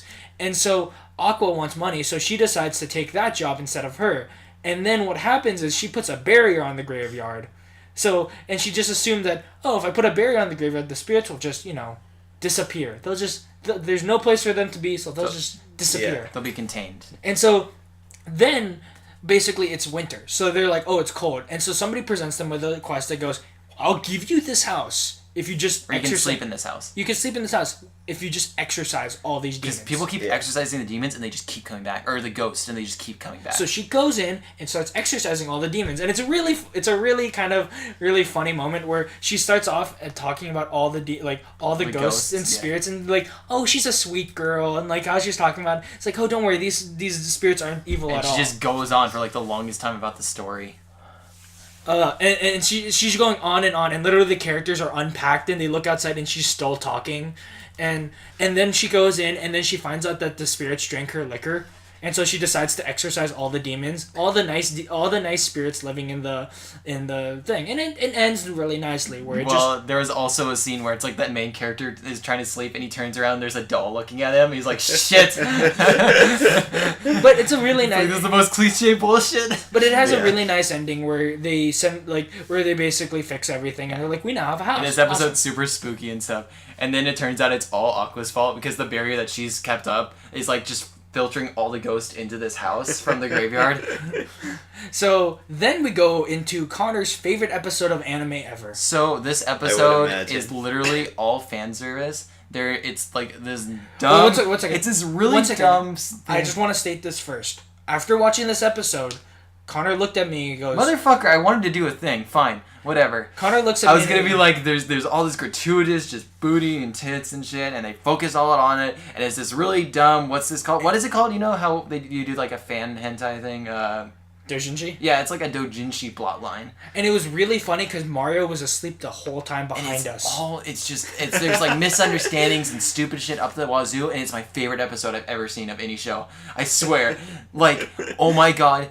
Like, you know how we share stuff on the chat? It's like, this is really interesting and funny, like, plotline? I was ecstatic. Every moment of that was hilarious and led into the other moment perfectly. And then Connor looked at me and he goes, I now understand fan service. But only for this. This just works. He's seen the light. Like, it does fan service in the most clever way.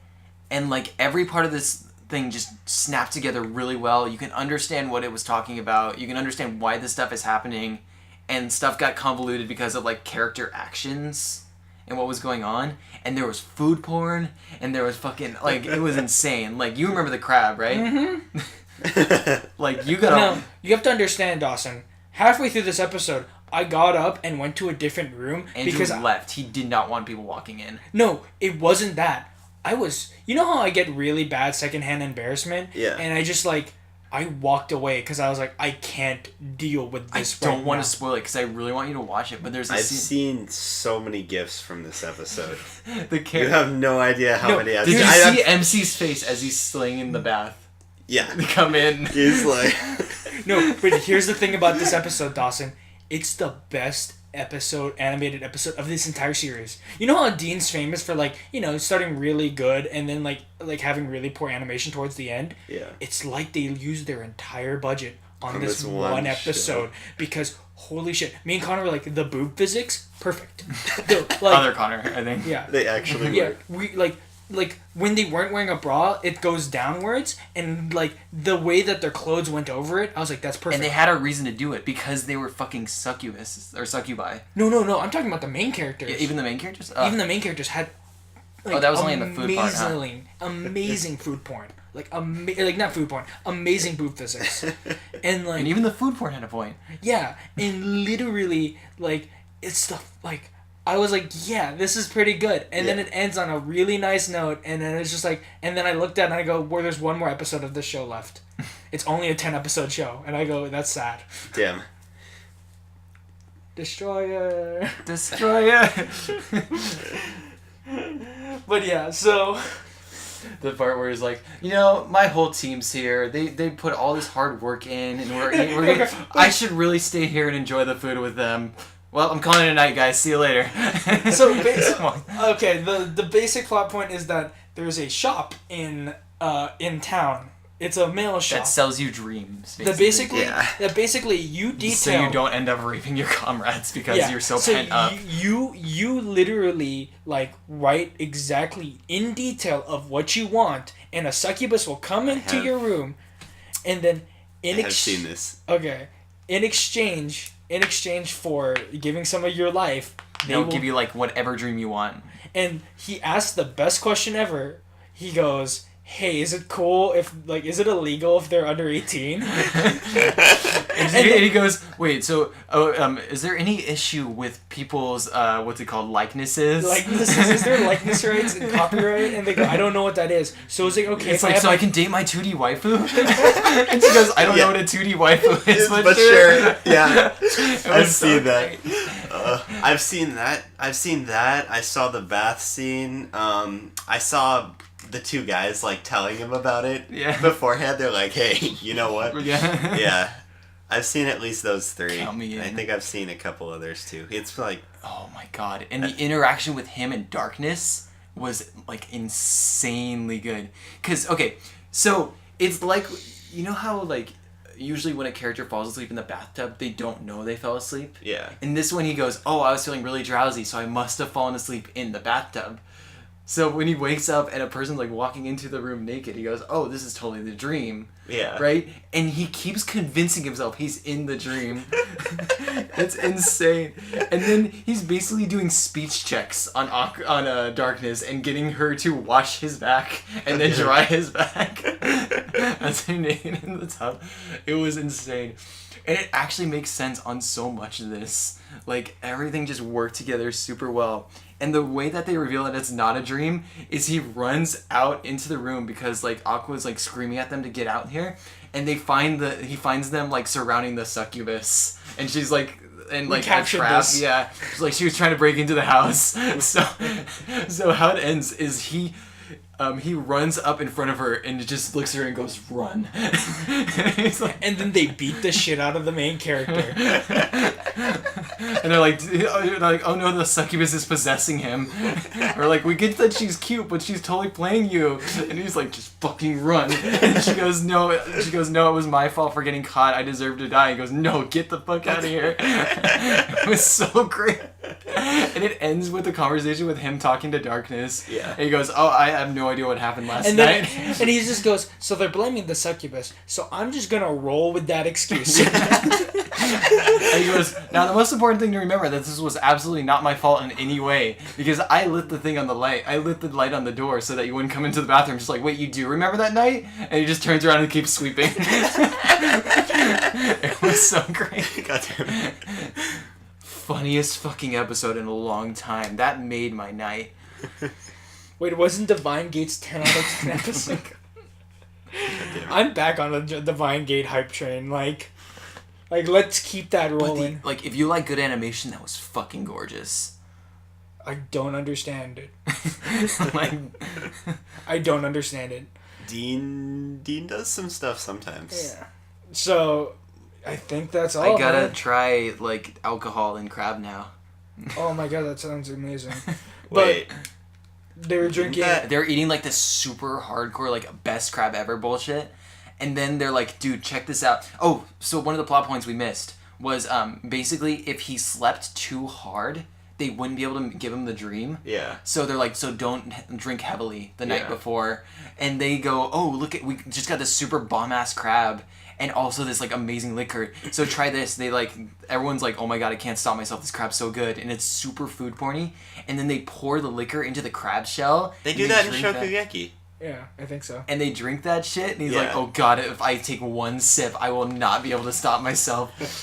And then he looks around and goes, you know, my companions, they did all this for me, and I feel really guilty about like tricking them and just like sneaking off. Because he goes, oh, I already drank, I don't think I can drink anymore. Yeah. He goes, But that's when he says, it's like, oh my companions, this is such a, like, I will miss this moment. And then he just goes, later guys. It's like, out of here. I should really stay and like, you know, appreciate what they're doing, and like, all my friends are here. Well, guys, I'm calling it a night, and just walks off the bed. He's laying in bed, it's like, shit, it's too early, I can't sleep. So that's why he ends up in the bathtub. Like, he's trying to, like, relax himself. Yeah. Oh, it was so good. Like, that entire episode had me gushing. I was just So, like, yes. now that we've ended with that, I think we've thoroughly beat this horse dead on this I episode. really hope Thomas isn't waiting for us outside. And so, overall, any last minute thoughts? Divine Gate, good. Bad. Konosuba, good. Divine Gate, 10 out of 10. 10 out of 10. No. First 11 out of 10. Best anime, 3 out of 10. Kaiji next week, or the week after. Yeah, At whatever. some point or another. But, overall, thank you, and goodbye, and good night. See you.